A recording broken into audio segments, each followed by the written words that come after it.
Bab 35. Menakjubkan. Queen berhasil mengendalikan mobilnya, dia berhasil menstabilkan Maseratinya pada detik-detik terakhir. Dia tidak kehilangan kendali atas mobilnya, kawan. Mobilnya tidak terbalik, tidak terbalik, tidak terbalik, saya bahkan mengulanginya 3 kali, sungguh sulit dipercaya. Oke, mobilnya masih di lintasan, dan Queen telah mengambil pendekatan yang sama seperti Tramci, menirunya hingga setiap detail. Apakah Queen mengamati dengan cermat Tramci mengambil Devil's Corner di lap sebelumnya? Dia pasti sudah menemukan cara terbaik untuk melakukan power slide ke jalur dalam. Jika itu masalahnya, maka ratu kita adalah pembalap ulung sejati. Komentator, seorang pria jangkung dan kurus, sangat gembira saat dia dengan antusias berteriak melalui mikrofon, menjaga agar penonton tetap mengikuti aksi yang sedang berlangsung dan berbagi wawasannya tentang hal-hal yang menarik. Lihat, ratu telah melampaui Wolf King dan mendapatkan kembali posisi pertama.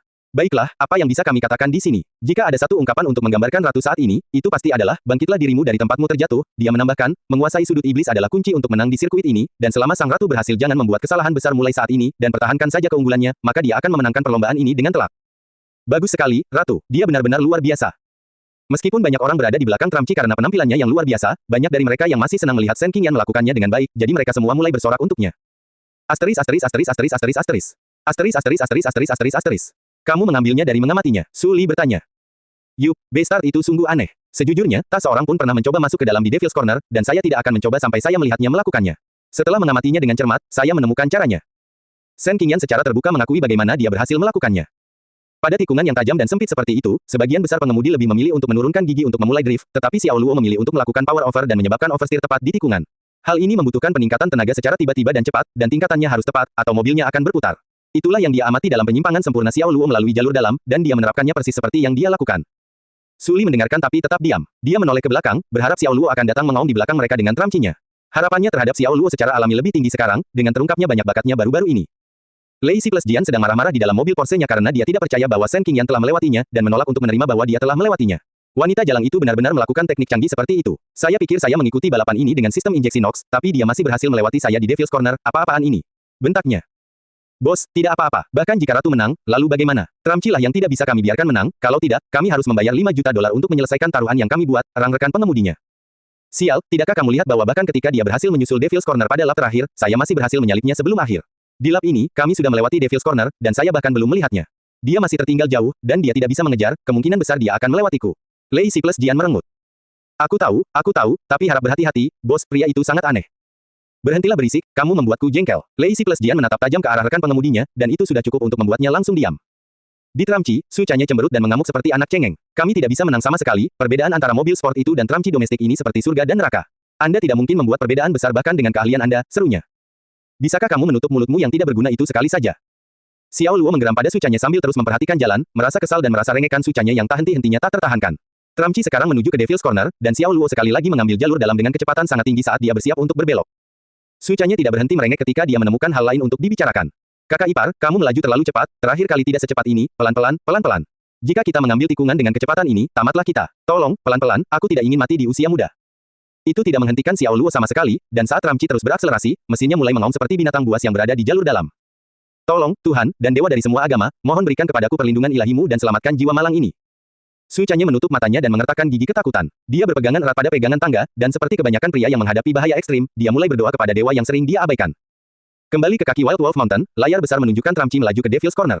Komentator dapat langsung menebak apa yang coba dilakukannya. Inilah kuda hitam kita, Tramci, sekali lagi. Ia benar-benar terbang ke pojok iblis, lihat kecepatannya, dan sepertinya ia ingin mengulangi manuver indah itu lagi, melayang melalui jalur dalam, tapi menurutku kali ini kecepatannya agak terlalu cepat. Bisakah dia berhasil? Saat dia selesai berbicara, bagian belakang Tramci terayun ke depan saat mulai melayang. Komentator kembali menggunakan mikrofon, kali ini suaranya lebih keras saat dia berbicara dengan lebih mendesak. Oke, Tramci sudah mulai masuk ke dalam kurva sekarang. Dia menguasai dan menggunakan koplingnya untuk menyebabkan drift, begitulah cara dia melakukannya. Lihat kendalinya, meluncur dengan sempurna, dan dia membutuhkan tangan yang cepat untuk mengendalikan kemudi, sangat sedikit ruang untuk kesalahan di sana, komentator menjelaskan, alangkah indahnya, oh, tunggu, ada situasi di sini. Oh, tidak, roda kirinya terlepas dari tanah. Ya Tuhan, bagaimana ini bisa terjadi? Apakah dia berbelok terlalu dini? Bukankah pertemuan terakhir berjalan cukup lancar? Tiba-tiba, perhatian semua orang tertuju pada layar, dan mereka semua menahan napas dengan gentar. Roda kiri Tramci mulai terangkat lebih tinggi dari tanah, lalu tanpa peringatan apapun, seluruh mobil terbalik melewati pagar pembatas luar dan terbang dari tebing. Ya Tuhan, ini buruk, Tramci telah terbalik dari tebing, dan ketinggiannya setidaknya 400 meter, bahkan makhluk abadi pun tidak akan bertahan jika dia jatuh dari sana. Ya Tuhan, mari kita berdoa untuk yang terbaik, semoga legenda kita selamat malam ini. Komentator itu berduka, karena ketika dia melihat Tramci terbang dari tebing, dia hampir tidak bisa mengendalikan emosi dalam suaranya. Bahkan sebagai seorang komentator, dia memiliki keterikatan pribadi yang kuat dengan Tramci. Tramci sudah selesai, jatuh dari tebing berarti kematian seketika, dan tidak ada yang bisa menyelamatkan mereka, bahkan legiun makhluk abadi pun tidak. Namun, keadaan berubah secara mengejutkan, karena Tramci tidak jatuh ke dasar seperti yang diperkirakan semua orang, namun mulai berputar seperti tornado ke arah seberang jalan. Sepertinya ia berputar dengan memanfaatkan kekuatan rotasi flip. Ya ampun, apa yang baru saja aku saksikan di sini? Tramci terbang di udara, itu seperti sesuatu yang keluar dari film anime, seperti Bakusou Kyodai Let's dan Go. Ini seperti Magnum Tornado, karya Victory Magnum, komentator mengoceh. Dia histeris, berteriak penuh semangat ke mic dengan suaranya yang bergetar karena kaget dan tidak percaya. Penonton berada dalam keadaan pingsan dan benar-benar tercengang. Baik di Wild Wolf Mountain yang mengikuti forum online, tidak ada yang bisa mempercayai apa yang mereka lihat, dan mereka semua mulai bersorak histeris. Mereka semua baru saja menyaksikan keajaiban. Apa yang baru saja saya lihat, Tramci, ia melompati tebing. Pasti ada dewa yang mengambil kendali kemudi Tramci ini, pasti. Apakah ini sebenarnya pameran mobil akrobatik? Ketika mereka semua menyaksikan hanya bisa terjadi di film, atau begitulah pikir mereka, sampai malam ini. Ini belum pernah terjadi sebelumnya dan sungguh sulit dipercaya. Komentator dengan cepat sadar kembali dan menyalakan mikrofon lagi. Ada tikungan berbentuk U tepat setelah tikungan iblis, dan jalan setelah tikungan tersebut hanya berjarak 20 meter dari tempat Tramci lewat. Jika Tramci entah bagaimana bisa mendarat di jalan itu, ia akan berada setidaknya 200 meter di depan Ratu dan Raja Serigala, dari posisi terakhir hingga pertama. Ya ampun, ini gila. Melihat Tramci kehilangan kendali dan terbang dari tebing adalah pemandangan yang mengerikan, namun siapa yang menyangka bahwa balapan tersebut akan mengalami perubahan yang aneh. Bagi para penggemar yang mengikuti perlombaan tersebut, pelarian Tramci yang ajaib dari ambang bencana sungguh sulit dipercaya, dan banyak yang masih bertanya pada diri sendiri apa yang sebenarnya terjadi dan bagaimana Tramci berhasil melakukannya. Apa itu? Lacey plus Jian baru saja membawa Porsche-nya mengitari tikungan U, dan ketika dia melihat ke depan di kejauhan, dia melihat lampu depan kendaraan yang berkedip-kedip menabrak tebing di Devil's Corner. Hebatnya, benda itu berputar melintasi jurang menuju bentangan jalan yang sekarang dilalui Lacey plus Jian, rahangnya ternganga, dan dia sangat terkejut hingga tak dapat diungkapkan dengan kata-kata. Bos, Tramci, itu, terbang melintasi tebing. Rekan pengemudi Lacey plus Jian sama terkejut dan tergagapnya saat dia mengarahkan Tramci yang berputar melintasi jurang, seperti tornado di udara. Jika dia tidak menyaksikannya secara langsung, dia tidak akan pernah mempercayainya. Di Maserati merah, baik Shen Qingyan maupun Suli tercengang, dan mata mereka melotot saat menatap tak percaya ke arah Tramci, yang terbang melintasi jurang. Lintasannya sepertinya akan mendarat di jalan di depan. Dan memang benar, sesaat kemudian, Tramci mendarat di jalan yang sama dengan tempat Lei Xinjian dan Shen Qingyan baru saja berbelok setelah melewati sudut iblis. Membersihkan jarak 20 meter di atas jurang, Tramci mendarat dengan sempurna pada sudut rendah dan segera mulai tergelincir di luar kendali saat berputar. Xiao Luo melakukan counter steering, mengendalikan arus, dan tak lama kemudian, Tramci menemukan daya tariknya dan meluncur menuju garis finish. Luar biasa, ia melonjak sekitar 20 meter melintasi jurang. Shen Qingyan tersentak dan bergumam, apakah itu semacam dewa? Dia selalu menganggap dirinya sebagai pembalap mobil yang hebat dan cenderung meremehkan orang lain. Namun, ketika dia melihat Tramci milik Xiao Luo membalik pagar pembatas di Devil's Corner, dan kemudian melayang di atas jurang untuk mendarat dengan selamat di depannya, dia harus mengakui pada dirinya sendiri bahwa jarak antara Xiao Luo dan dia sama lebarnya dengan jarak lompatan itu. Dia mungkin bisa mempelajari teknik melayang di dalam, meniru aksi tornado, di Devil's Corner akan berada di luar jangkauannya.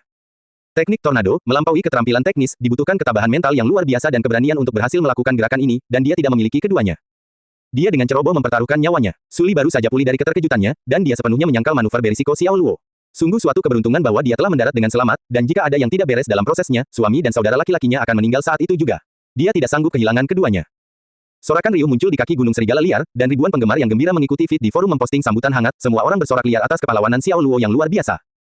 Jeritan dan teriakan bergema di seluruh lapangan saat semua orang memberi penghormatan kepada manuver khusus dan unik dari Tramci. Komentator menggunakan mikrofon sekali lagi dan berkata, dia berhasil, Tramci berhasil. Ini benar-benar momen paling menakjubkan di tantangan Wild Wolf Mountain sejak kami mulai balapan di sini, sungguh luar biasa, performa yang luar biasa, saya yakin Anda semua setuju. Dengan manuver Tramci, balapan pun mendekati babak terakhir sebelum garis finish. Pada titik lompatan, Tramci memimpin lebih dari 200 meter, dan dia melewati beberapa tikungan lagi setelah tendangan sudut iblis untuk memperpanjang keunggulan menjadi 500 meter. Shen Qingyan berada tepat di belakang Tramci, sementara Lacey plus Jian berlatih di belakang Maserati. Namun, kedua supercar itu kini melaju dengan kecepatan sangat tinggi dan mulai mengejar Tramci setelah mereka melewati bagian terakhir Wild Wolf Mountain yang berkelok-kelok. Kembali ke kaki Wild Wolf Mountain, sorakan sorak-sorai dan teriakan penyemangat yang tak henti-hentinya bagi Tramci bergema di seluruh penjuru. Hal yang sama terjadi di forum ketika semua orang mendukung Tramci untuk memenangkan perlombaan ini. Komentator kembali mengudara, dan suaranya diperkuat oleh sound system dan bergema di seluruh lembah Wild Wolf Mountain. Ini adalah lap terakhir, kita berada di sini di lap terakhir, mari kita lihat apakah Tramci dapat mempertahankan keunggulannya hingga garis finish. Teruskan, Tramci, teruskan, dewa balapku. Dia antusias. Dia bahkan mengepalkan tinjunya sambil bersorak untuk Tramci. Ketiga kendaraan itu melaju kencang seperti setan menuju dua tong minyak yang menyala tepat di kaki gunung Wild Wolf. Tramci hitam masih memimpin, dan Maserati merah mengikuti di belakang, sedangkan Porsche perak berada di urutan terakhir dan berusaha mati-matian untuk mengejar ketinggalan. Tempat pertama adalah milikku, tidak ada yang bisa mengambilnya. Dipenuhi kecemasan, Lacey plus Jian mengatupkan giginya dan menginjak pedal gas. Ini setara dengan putaran terakhir dalam perlombaan maraton di mana para pelari akan memaksakan diri dan mengeluarkan setiap sisa tenaga mereka untuk berlari ke titik akhir, dan tidak diragukan lagi, ketiga mobil tersebut juga berada pada batasnya. Kami sangat dekat, 200 meter, 100 meter, 50 meter, 20 meter, mereka terlalu cepat, ini adalah penyelesaian foto. Plus kami tidak tahu, yang kami lihat hanyalah mereka bertiga telah melewati garis finish pada waktu yang bersamaan. Ayo, mari kita lihat dari pemutaran video slow-mo. Komentator meminta tim video untuk memutarnya, dan segera rekaman itu diproyeksikan ke layar besar.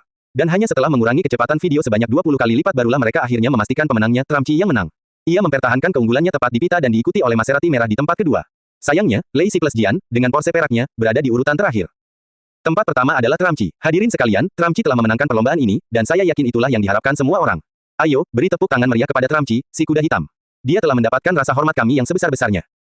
Komentator, seorang pria jangkung dan ramping, sangat gembira saat dia meraung dan melantunkan lirik untuk Tramci. Dewa balap, dewa balap, dewa balap. Irama telah dimulai di kaki Wild Wolf Mountain, dan semua mata tertuju pada Tramci yang mendekati mereka. Tidak ada apapun selain rasa hormat dan penyembahan di mata mereka. Sungguh ironis bahwa hanya diperlukan satu ras untuk mengubah opini mereka tentang pria yang awalnya mereka abaikan. Saat ini, orang ini telah berubah menjadi makhluk seperti Tuhan dan layak untuk disembah. Bang, bang, pintu depan Tramci dibuka, dan Xiao Luo dan Su Chanye keluar. Yang pertama melangkah keluar, setenang biasanya, sementara yang kedua tersandung dan segera mulai muntah-muntah hebat. Tidak berguna, Xiao Luo berbalik dan berkata dengan suara pelan. Su Chanye mengangkat kepalanya berniat bereaksi terhadap cibiran Xiao Luo, tapi malah dia terus muntah.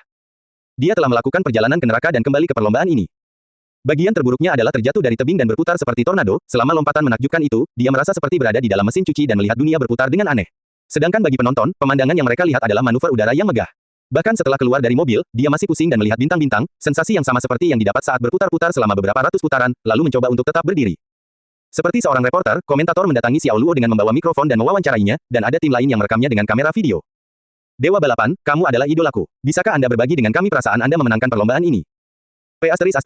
Jangan tembak aku. Xiao Luo menjawab dengan dingin dan menutupi kamera video dengan penutup lensanya. Dia berbalik dan berjalan ke arah Porsche perak yang baru saja terhuyung mundur. Komentator merasa sangat canggung, dan yang bisa dia lakukan hanyalah berkata, Dewa balap kami sangat unik. Dengan semua orang menatap Xiao Luo, dia mendekati Lei Si plus Jian dan tim balap motorsport Wild Wolf Mountain lainnya, yang berkumpul di sekitar mereka. Setelah melihat Maserati merah Shen Qingyan, Xiao Luo berjalan ke arah Lei Si plus Jian dan menatapnya. Dia kemudian memberi isyarat dengan tangannya dan berkata, kembalikan deposit saya, dan jangan lupa, Anda sekarang berhutang 5 juta kepada saya. Lei Si plus Jian memandang Xiao Luo dengan ketakutan dan bertanya, siapa kamu?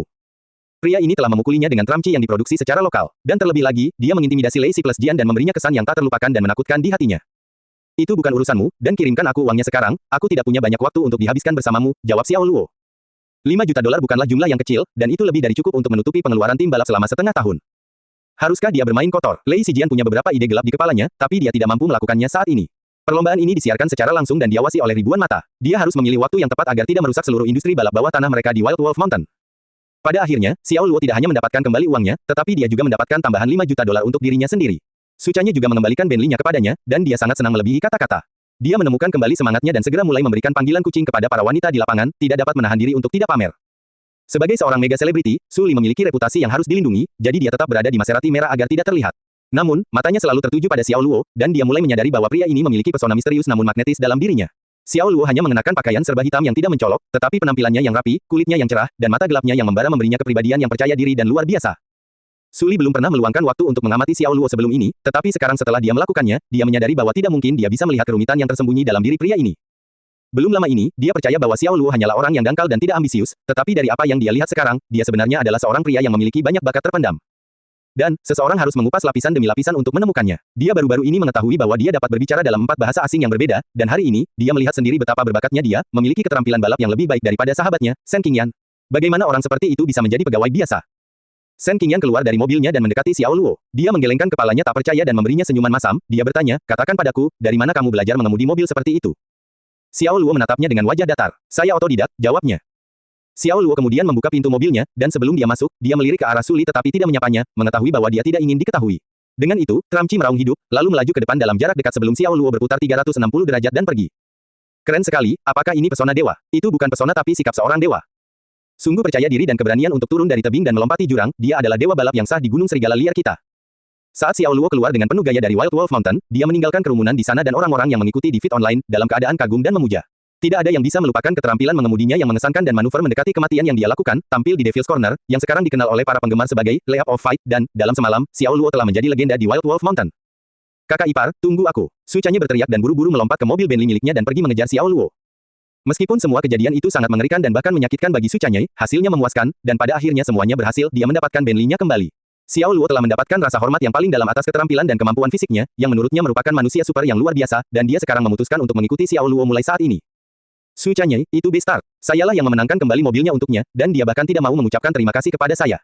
Shen Qingyan mengeluh, merasa sangat tidak senang karenanya. Baiklah, lupakan saja, minuman disediakan untukku malam ini. Su Li menjawab, merasa terdorong untuk membela Su Chanye. Li, aku hanya menghindarinya karena dia adalah adikmu. Kalau bukan karena itu, aku pasti akan menamparnya sampai wajahnya bengkak seperti kepala babi. Shen Qingyan masih merasa kesal ketika dia masuk ke mobilnya. Dengan gaya flamboyan yang khas, dia kemudian meninggalkan tanah dengan gerakan yang mencolok, meninggalkan jejak awan debu di belakang saat Maserati merahnya melaju seperti hantu merah. Xiao Luo mampir di sebuah warung kecil di pinggir jalan sepanjang perjalanan pulang dan memesan semangkuk mie beras kuah. Itu seperti yang dia alami ketika dia berada di Jiangcheng. Dia menyukai tekstur mie yang halus dan aroma serta ringannya hidangan sup yang cair ini. Su Chanye, yang berada tepat di belakangnya, menepi sebelum berjalan ke meja Xiao Luo dan duduk di bangku di sampingnya. Namun, sebelum dia duduk, dia terlebih dahulu mengambil serbet untuk mengelap meja dan kursi sebanyak 3 kali. Dia memiliki ekspresi jijik di wajahnya ketika dia berkata, "Kakak ipar, mengapa kamu datang ke tempat makan seperti itu?" Maksudku, lihat saja kiosnya, kotor sekali dan terletak di pinggir jalan, banyak debu di mana-mana. Saya yakin Anda akan menderita keracunan makanan jika terus makan di tempat seperti ini. Xiao Luo memutar matanya dan menjawab, apakah aku mengajakmu ikut?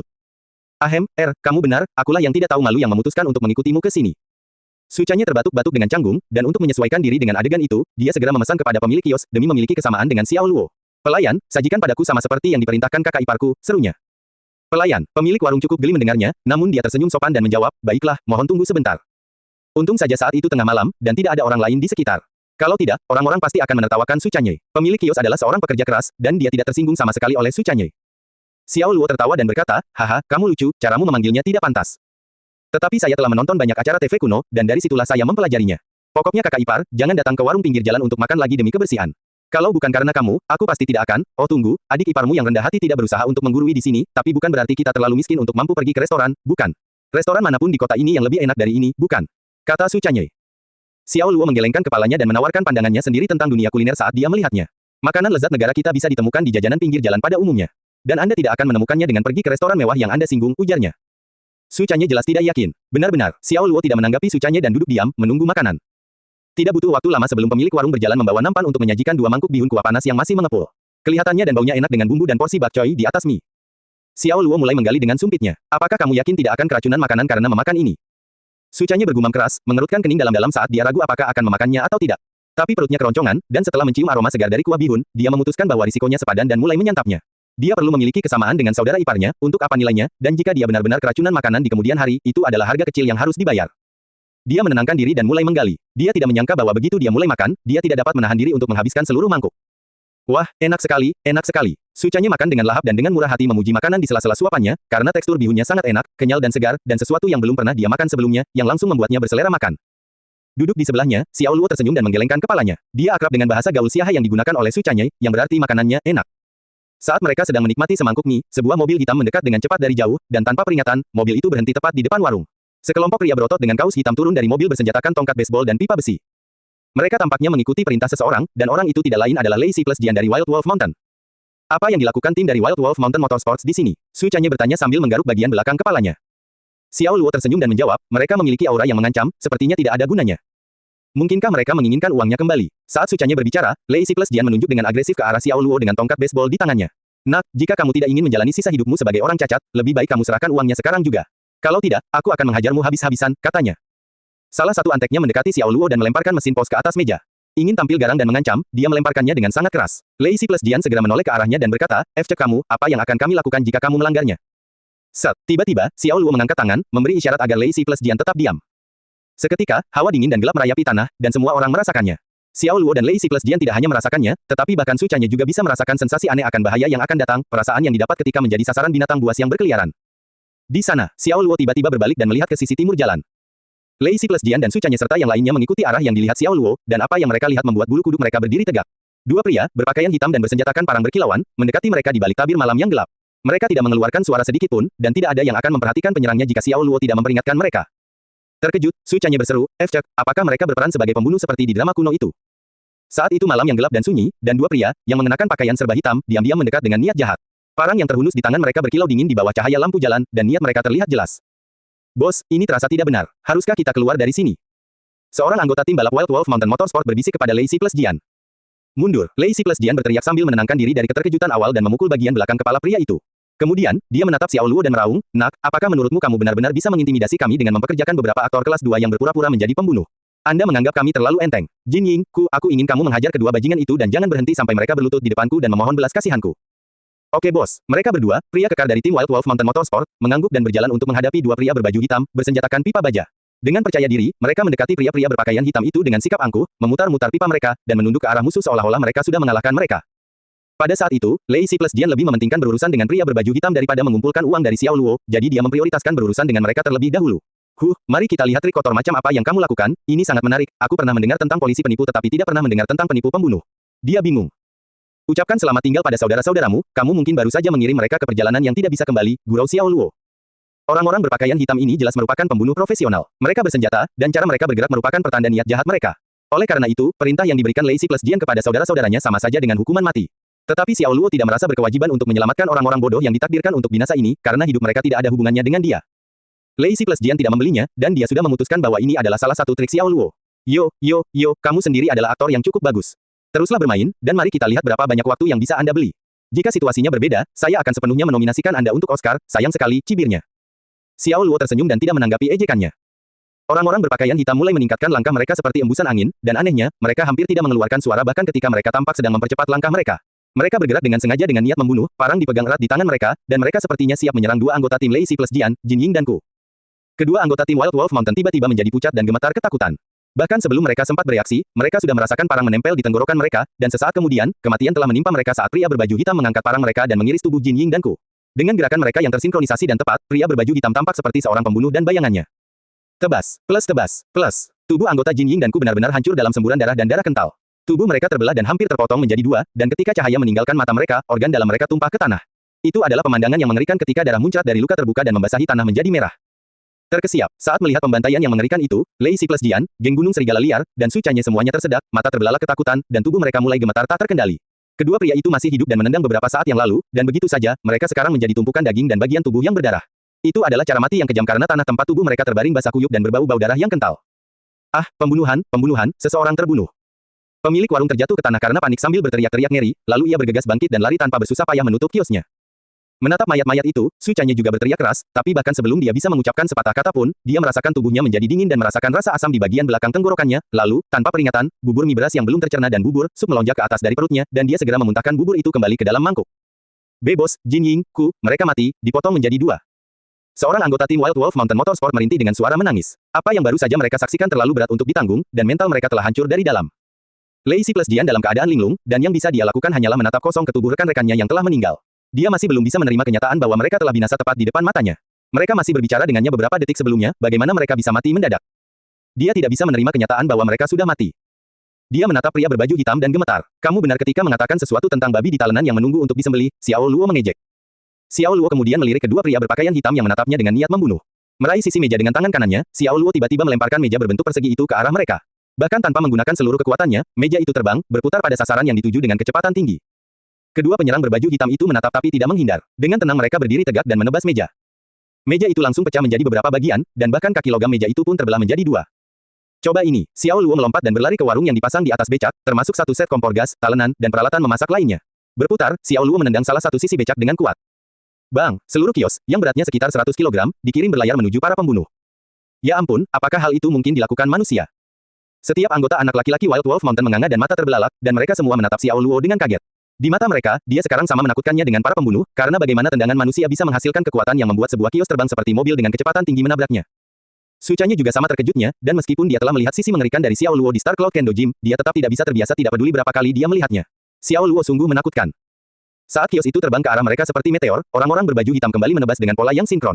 Ilmu pedang mereka adalah yang tertinggi, dan kiosnya dipotong-potong seperti meja sebelumnya. Ketika para pembunuh berbalik untuk menyerang Xiao Luo, mereka terkejut, karena dia berlari seperti sambaran petir, telapak tangannya terangkat untuk menyerang. Bahkan saat kedua pembunuh itu menebas ke bawah dengan parang mereka, Xiao Luo telah mengatur waktu serangannya, membuat telapak tangannya sudah ditusukkan ke dada mereka yang tidak terlindungi, mengirimkan aliran kekuatan batin ke lawan-lawannya seperti gelombang tsunami yang mengamuk. Ledakan, ledakan, orang-orang berbaju hitam itu terlempar ke belakang, berlayar tak terkendali seperti layang-layang patah dan mendarat dengan keras di tanah beberapa meter jauhnya. Mereka langsung memuntahkan darah yang membasahi masker hitam mereka. Siapa kalian? Xiao Luo mengambil satu langkah ke depan, dan sambil berdiri di dekat tubuh mereka yang jatuh, dia menanyai mereka dengan kasar. Keduanya tampak ketakutan dan saling mengangguk, bertukar pandangan gugup. Tiba-tiba, mereka mengeluarkan dua bola hitam yang permukaannya keriput. Berencana untuk melarikan diri, Xiao Luo menyipitkan matanya dan segera masuk, tapi sudah terlambat, karena pria berbaju hitam telah menghantamkan bola hitam itu ke tanah. Ledakan, ada dua ledakan keras, dan seketika, dua awan asap tebal memenuhi area tersebut dan mengaburkan jarak pandangnya. Itu adalah gas air mata, dan Xiao Luo terpaksa meninggalkan area tersebut dengan cepat. Ketika asap sudah hilang, orang-orang berbaju hitam sudah tidak terlihat lagi.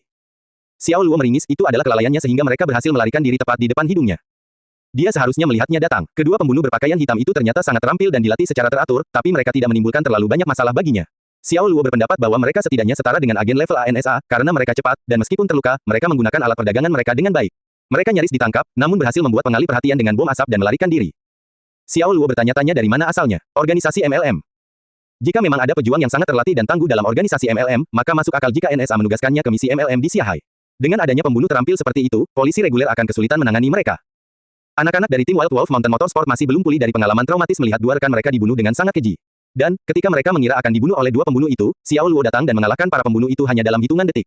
Sungguh sulit dipercaya, karena jika pembunuh berpakaian hitam itu adalah iblis, lalu apa yang menjadikan Xiao Luo sebagai Raja Iblis? Meneguk, gemetar ketakutan, Lei Si plus Jian tiba-tiba merasa haus, dan dia hampir tidak bisa menelan ludahnya. Dia berkeringat dingin ketika dia menyadari bahwa Xiao Luo sedang mendekatinya, dan bahkan napasnya terasa sesak. Dia tanpa sadar menyembunyikan tongkat baseball di belakang punggungnya, sementara beberapa anak buahnya bahkan menjatuhkan tongkat pemukul dan pipa mereka ke tanah sebagai tanda menyerah. Anak-anak Wild Wolf Mountain gemetar saat mereka melihat ke arah Xiao Luo, mengharapkan yang terburuk. Seingat mereka beberapa saat yang lalu, mereka membual tentang memberi pelajaran pada Xiao Luo dan memukulinya jika dia tidak memberikan uang kepada mereka. Xiao Luo berdiri dengan tangan di pinggul, menatap mereka. Dia kemudian menatap Lei Si plus Jian dan berkata, apakah kamu tidak akan? Saudaraku, tolong ampuni kami, maafkan kebodohan kami bodoh, tolong selamatkan nyawa kami. Hampir menangis, Lei Si plus Jian menjatuhkan tongkat pemukulnya dan berlutut di depan Xiao Luo, memohon belas kasihan. Pucat karena ketakutan, anak-anak Wild Wolf Mountain segera berlutut di belakang pemimpin mereka. Jika mereka tidak menyaksikannya sendiri, mereka tidak akan pernah percaya bahwa manusia menakutkan seperti itu benar-benar ada di dunia ini. Orang-orang ini benar-benar monster, iblis yang bisa membelah seseorang menjadi dua hanya dengan satu tebasan, atau membuat becak besar terbang dengan satu tendangan. Apa yang mereka lihat malam ini telah membuat mereka takut dan mengubah cara mereka memahami dunia. Sambil mengerutkan kening, Xiao Luo menggelengkan kepalanya dan berkata, kamu salah mengira niatku, aku tidak. Saudaraku, aku mohon, ada 100.000 di kartu bank ini. Mohon terima ini sebagai kompensasi atas masalah yang kami sebabkan, kata sandinya adalah 888.888. Lei Si plus Jian memohon, dengan hormat menyerahkan kartu dengan kedua tangannya. Ekspresi Xiao Luo sedikit berubah, karena dia hanya bermaksud meminta Lei Si plus Jian memanggil polisi, tetapi melihat keadaan berjalan baik, dia tidak keberatan sama sekali. Kamu cukup pintar, aku suka itu. Dia menepuk bahu Lei Si plus Jian dan menyimpan kartu banknya, karena sudah menjadi kebijakannya untuk tidak menolak uang yang ditawarkan. Xiao Luo kemudian berjalan ke arah Su Chanyai, yang masih tertegun dan menyadarkannya kembali dengan tendangan ke belakang. Apa yang kamu lakukan di sini? Ayo pergi, katanya. Kakak ipar, itu pembunuhan, mereka telah membunuh orang. Su Chanyai yang gemetar tersedak ketika dia menunjuk ke tubuh mengerikan yang telah terbelah menjadi dua, wajahnya pucat karena kaget dan takut. Anggap saja kamu baru saja menonton pertunjukan kungfu gratis. Xiao Luo menghiburnya saat mereka berjalan menuju mobil mereka. Su Chanyai bergegas berjalan di samping Xiao Luo, tetapi lututnya masih terasa lemas, dia hampir tersandung. Ketika dia kembali ke Bentley, dia bersandar di kursi kulit mewah dan mengambil napas dalam-dalam untuk menenangkan dirinya. Dia baru saja pulih ketika dia dikejutkan oleh ketukan di jendelanya. Dia hampir melompat dari tempat duduknya, tetapi ternyata Xiao Luo yang memberi isyarat padanya untuk menurunkan jendelanya. Lega, Su Chanyai menurunkan jendelanya, tetapi bahkan sebelum dia dapat berbicara, dia merasa dirinya kesurupan dan segala sesuatu di sekitarnya menjadi kabur. Xiao Luo telah menghipnotisnya. Beberapa saat kemudian, segalanya tampak menjadi jelas kembali. Melihat Xiao Luo dengan heran, dia bertanya, kakak ipar, mengapa kamu menatapku seperti itu? Ya ampun, kita di mana? Sudah berapa lama kita di sini? Kamu pingsan, aku mengajakmu makan malam, ingat. Jawab Xiao Luo sambil terbatuk-batuk. Benar-benar, kenapa aku merasa sangat pusing? Su Chanyai menggaruk bagian belakang kepalanya, melirik ke arah kios di pinggir jalan dengan ekspresi jijik di wajahnya, dan berkata, kakak ipar, kamu tidak mungkin berpikir untuk makan malam di sini, kan? Lihat tempat ini, sangat tidak higienis, kamu pasti akan keracunan makanan jika makan di sini, oi. Mengapa rasanya aku sudah mengatakan ini belum lama ini? Baiklah, karena kamu bilang begitu, ayo kita kembali. Xiao Luo berkata sambil mengangkat alisnya sambil mengangkat bahu. Tunggu, bukankah itu Lei Si plus Jian? Apa yang mereka lakukan di sini? Su Chanyai bertanya. Tentu saja mereka di sini untuk makan malam. Karena terhipnotis, Su Chanyai tidak ingat pembunuhan mengerikan yang dilakukan para pembunuh berpakaian hitam. Xiao Luo merasa sedikit bersalah, tapi dia pikir itu yang terbaik. Apa? Saya tidak tahu bahwa anak-anak Wild Wolf Mountain memiliki selera yang buruk. Aku sudah membenci mereka, Su Chanyai menjawab. Xiao Luo mengatupkan bibirnya karena dia merasa sulit untuk terus mengarang cerita. Dia memutuskan bahwa itu sudah cukup dan segera berjalan kembali ke mobilnya dan pergi. Su Chanyai telah menjadi bayangan Xiao Luo, dan kemanapun Xiao Luo pergi, dia pasti akan mengikutinya.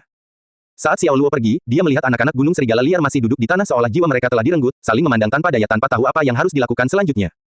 Sepanjang jalan, Xiao Luo bertanya-tanya mengapa dia memutuskan untuk menghapus kenangan buruk itu dari kepala Su Chanyai. Awalnya dia tidak terlalu menyukainya, tetapi saat Su Chanyai mulai mengikutinya kemana-mana seperti anak anjing, hal itu semakin bertambah dalam dirinya. Melihat betapa traumanya Su Chanyai, Xiao Luo merasa harus bertindak. Hipnosis adalah keterampilan yang diperolehnya dari sistem selama kisah Sun Yu. Hal ini berguna bagi orang-orang yang tidak memiliki kemauan kuat atau membuat orang lengah, namun efeknya tidak permanen kecuali subjek memilih untuk tidak secara sadar mengingat peristiwa traumatis tersebut. Xiao Luo tidak yakin apakah Su Chanyai akan mengingat kenangan itu, tapi setidaknya dia harus mencoba sesuatu. Ketika dia kembali ke Crescent Bay Hotel, dia menemukan Su Li sedang duduk di sofa di ruang tamunya. Dia tampak trendy dalam balutan rok tali ikat berwarna biru laut, yang sangat kontras dengan kulitnya yang seputih salju dan melengkapi kaki rampingnya yang panjang. Rambut belakang yang subur dan bergelombang membingkai fitur halusnya, yang tampak seperti telah dilukis dengan hati-hati dengan tinta, memberinya keanggunan yang indah namun klasik. Sepasang anting perak berkilau melengkapi penampilannya, memberinya kesan supermodel barat. Dia memancarkan kepercayaan diri, dan kecantikannya sangat mencolok dan menakjubkan. Ketika Xiao Luo melangkah melewati pintu, Su Li menutup buku yang sedang dibacanya, King Lear, drama Shakespeare yang tragis. Dia berbalik, menatapnya dengan mata berbinar, dan berkata, kamu akhirnya kembali. Saya berhenti untuk makan malam dalam perjalanan pulang. Xiao Luo melepas jaketnya dan menggantungnya di rak pakaian di sebelah pintu. Dia kemudian menuangkan teh untuk dirinya sendiri dan Su Li dan berkata, Mes. Su, meskipun apartemen ini milikmu, akulah penghuninya sekarang. Jadi, maukah kamu bertanya padaku terlebih dahulu sebelum kamu menerobos masuk setiap saat? Kamu tidak bisa menyalahkanku untuk itu, kamu tidak mengubah kode sandi pada smart lock, jawab Su Li. Dan, itulah alasanmu menerobos masuk ke kamarku. Ya, Su Li menjawab tanpa basa-basi. Xiao Luo tersenyum dan mengangkat bahu, dia tidak ingin melanjutkan pertengkaran dan menggantinya dengan sepasang sandal sebelum pergi ke kamar mandi untuk mandi. Kemana kamu pergi? Su Li bertanya, tiba-tiba berdiri. Tidak bisakah kamu mengatakannya? Aku berangkat mandi, jawab Xiao Luo sambil menunjuk ke kamar mandi. Apakah kamu tidak punya sesuatu untuk diberitahukan kepadaku? Kata Su Li. Xiao Luo Circo, C.Cat his brows. Tell you what, he asked. Ceritakan padaku tentang sejarahmu di Jiangcheng dan apa yang sebenarnya kamu lakukan untuk mencari nafkah, jawab Su Li, menatap Xiao Luo dengan tatapan penuh pengertian seolah-olah dia bisa memahaminya, dan dia tampak bertekad untuk mendapatkan jawabannya. Xiao Luo tersenyum, sedikit terkejut dengan pertanyaan Su Li. Apakah kamu tidak menyelidiki apa yang saya lakukan untuk mencari nafkah di Jiangcheng? Dia membalas. Tentu saja, tapi saya tidak yakin Anda sesederhana informasi yang saya peroleh. Su Li mendekat, dan Xiao Luo mencium aroma manisnya. Anda sangat berbakat dalam studi bahasa karena Anda bisa berbicara bahasa Prancis, Arab, dan Rusia. Selain itu, Anda adalah seorang pembalap profesional dengan keterampilan luar biasa, katanya, namun, laporan tersebut juga menunjukkan bahwa Anda hanyalah karyawan biasa di Lokakarya Luo. Menilai dari berbagai kemampuan yang telah kamu perlihatkan, kamu pastinya adalah seseorang yang lebih dari itu, tidak mungkin sesederhana itu. Lalu, apa pendapat Mesu tentang saya? Atau haruskah kukatakan, identitas seperti apa yang cocok untukku? Xiao Luo berkata sambil melemparkan pertanyaan itu kembali padanya dengan bercanda. Dengan baik, Su Li tidak punya jawaban atas pertanyaan itu. Namun, dia masih yakin bahwa Xiao Luo bukanlah orang biasa, juga bukan hanya pekerjaan biasa di Lokakarya Luo. Pada saat itu, dia tidak dapat memikirkan karir apapun yang masuk akal yang mungkin bisa dilakukan oleh suaminya yang membutuhkan kemahiran dalam bahasa dan keterampilan mengemudi yang ekstrim. Su Li menggigit bibirnya, dan setelah hening sejenak, dia berkata, saya tidak tahu. Kalau begitu, kamu pasti terlalu banyak berpikir, aku hanya orang biasa. Xiao Luo tentu saja tidak ingin Su Li mengetahui semua yang terjadi di Jiangcheng. Dia hanya berharap apa yang terjadi di Jiangcheng dapat dihapus dari hidupnya secepat merobek satu bab dari sebuah buku. Sebuah bab yang penuh dengan kemarahan, darah, dan darah kental. Setelah jeda beberapa saat, Xiao Luo menambahkan, saya mempelajari keterampilan itu di waktu luang saya. Belajar di waktu luangmu, Su Li mendengus. Bagaimana lagi saya bisa mengembangkan keterampilan ini? Bermimpilah dan wujudkan, Xiao Luo membalas. Yah, itu masuk akal. Su Li dengan enggan menerima penjelasannya, tapi bakat Xiao Luo benar-benar membuatnya terkesan. Menjadi mahir dalam 3 bahasa asing, dan kemungkinan besar menggunakan bahasa Inggris sebagai bahasa keempat, bukanlah sesuatu yang bisa dipelajari sendiri melalui buku. Lalu, ada keterampilan balap luar biasa yang benar-benar luar biasa, bagaimana cara menjelaskannya? Pada akhirnya, Su Li memutuskan bahwa penjelasan paling sederhana adalah menerima bahwa Xiao Luo adalah seorang jenius, polos dan sederhana. Kamu harus kembali jika tidak ada pertanyaan lain. Ingatlah untuk mengunci pintu dan mencoba istirahat lebih awal, ini sudah cukup larut, kata Xiao Luo. Dia mengejarku. Su Li merasa sangat tersinggung, karena Xiao Luo tidak memperhatikan pesonanya. Apakah dia tidak menarik? Su Li juga sedikit terluka karena dia bermaksud memperbaiki hubungan mereka, yang awalnya tidak terlalu berarti, bahkan sejak hari pertama pernikahan mereka. Dia telah berusaha sangat keras untuk lebih dekat dengannya, tetapi dia tetap menjaga jarak dengannya. Dia akan segera sibuk dengan pekerjaan, dan mungkin akan memakan waktu beberapa bulan untuk bekerja. Dia khawatir ini hanya akan memperburuk hubungan mereka, dan dia sudah mengkhawatirkan hal ini selama beberapa waktu sekarang. Luangkan waktu bersama Su Xiaobei dan aku besok malam, katanya. Kamu akan segera mulai bekerja? Xiao Luo bertanya. Ya, Su Li mengangguk dan memandang Xiao Luo, mengantisipasi pertanyaan lebih lanjut tentang ruang lingkup dan lokasi kerjanya. Tentu, Su Li sedikit kecewa dengan jawabannya. Kalau begitu, istirahatlah, katanya. Ketika dia selesai berbicara, dia berbalik dan meninggalkan apartemennya. Su Li tidak yakin apa yang harus dia lakukan, berpikir bahwa dia sebenarnya berlomba-lomba untuk mendapatkan perhatian pria. Sejak Su Li debut sebagai selebriti, dia selalu tampil kuat karena tidak ada orang yang bisa dia percayai secara emosional, tidak ada bahu untuk bersandar selama masa-masa sulit, dan oleh karena itu, dia tidak pernah melihat ada gunanya menunjukkan sisi lembutnya kepada siapapun. Jika dia sakit, dia akan mengunjungi rumah sakit sendiri, jika dia depresi, dia akan bersembunyi dalam kesendirian, jika dia kesakitan, dia akan mengatupkan giginya dan melewatinya sendiri. Dia telah menerima tantangan dan belajar dengan cara yang sulit di dunia So-O-B-Z. Dia menjadi terlalu mandiri untuk hanya mengandalkan pria manapun, jadi bagaimana dia bisa mendambakan pria untuk bersandar sekarang? Dia merasa dirinya tiba-tiba mengasihani diri sendiri, dan ketika dia memikirkan tentang pernikahannya dengan Xiao Luo, dia tidak dapat menahan diri untuk mengingatkan dirinya sendiri bahwa, dalam arti tertentu, sesuatu yang palsu tidak akan pernah menjadi kenyataan.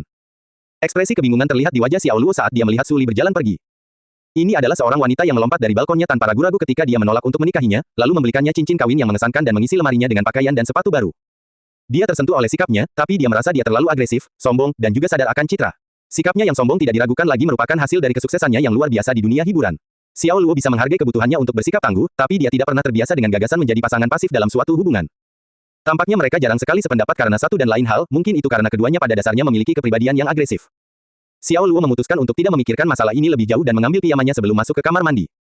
Keesokan harinya, Xiao sarapan sebentar di apartemen Su Li dan kemudian bergegas berangkat kerja. Sesampainya di lobi, sudah ada Audi yang diparkir di pinggir jalan luar. Ji Xiying turun dari mobil ketika dia melihat Xiao Luo keluar dari hotel. Tan, Xiao Luo, suaranya menyenangkan dan manis, bahkan penuh kasih sayang, dan mungkin seperti itulah suara bawahan wanita yang naksir atasannya. Rambut hitamnya tergerai di bahunya dengan memikat, membingkai wajah cantiknya dengan kulit cerah tanpa cacat yang ditonjolkan oleh matanya yang cerah dan alisnya yang melengkung sempurna. Ia tampil anggun dan trendy dalam balutan jaket kasual berwarna pink yang dipadukan dengan celana panjang putih ramping. Xiying, apakah kamu menemukan sesuatu tentang apa yang aku suruh kamu selidiki? Xiao Luo bertanya. Belum, Ji Xiying menjawab sambil menggelengkan kepalanya, dan menjelaskan, saya kira para pembunuh tadi malam mungkin adalah organisasi MLM. Salah satu alasan utama Anda ditugaskan menangani kasus MLM adalah karena kasus tersebut terkait erat dengan gerakan bawah tanah anti-Tionghoa di Jepang. Keluarga Asou adalah bagian dari kelompok ini, dan mereka terus-menerus menemukan cara untuk menimbulkan kekacauan di negara kami. Jadi begitu, Xiao Luo mengangguk mengakui, dan masuk akal jika NSA menugaskannya untuk menanganinya. Ini bukanlah kejahatan biasa yang melibatkan MLM, namun sesuatu yang lebih jahat. Satu hal lagi, mengenai pengemis tua itu, Tuan Hongji, saya sudah mengetahui identitas aslinya. Dia adalah Presiden Rumah Kesejahteraan Berkah Surga. Presiden dari Rumah Kesejahteraan, Xiao Luo cukup terkejut karena dia mendapat kesan bahwa Hongji adalah penguasa dari sekte pengemis, jadi bagaimana dia bisa tiba-tiba menjadi presiden sebuah rumah kesejahteraan. Ji Xiying bisa melihat kebingungan di wajah Xiao Luo. Hongji memang penguasa sekte pengemis saat ini, tetapi karena standar hidup rata-rata di sini telah meningkat secara signifikan, tidak banyak lagi pengemis sekte tradisional. Kebanyakan orang yang kita lihat di jalan adalah penipu atau orang cacat. Pengemis sejati tidak memiliki keterampilan mencari nafkah, jelasnya. Jadi, mereka terpaksa mengemis untuk mencari nafkah. Lewatlah sudah hari-hari ketika sekte pengemis memiliki sumber daya yang melimpah. Sayangnya, saat ini mereka telah kehilangan sebagian besar bakat mereka, dan Hongji secara de facto adalah komandan tunggal seluruh sekte. Dia merawat anak yatim, orang tua, dan orang cacat di panti asuhannya. Dia berusaha mencari uang untuk membiayai rumah dan mengambil pekerjaan sebagai pembunuh bayaran, tapi dia tidak menyangka akan bertemu denganmu dan akhirnya terluka parah. Xiao Luo merasa tidak enak saat mendengar ini. Bawalah saya ke rumah kesejahteraan ini, katanya. Oke, Ji Xiying mengangguk sebagai jawaban, dan dia tahu bahwa Xiao Luo tidak akan menemukan masalah dengan Hongji. Dia memahami pria ini lebih dari siapapun, dan meskipun pria ini memang haus darah, namun di dalam hati, dia memiliki rasa keadilan dan kebaikan yang mendalam.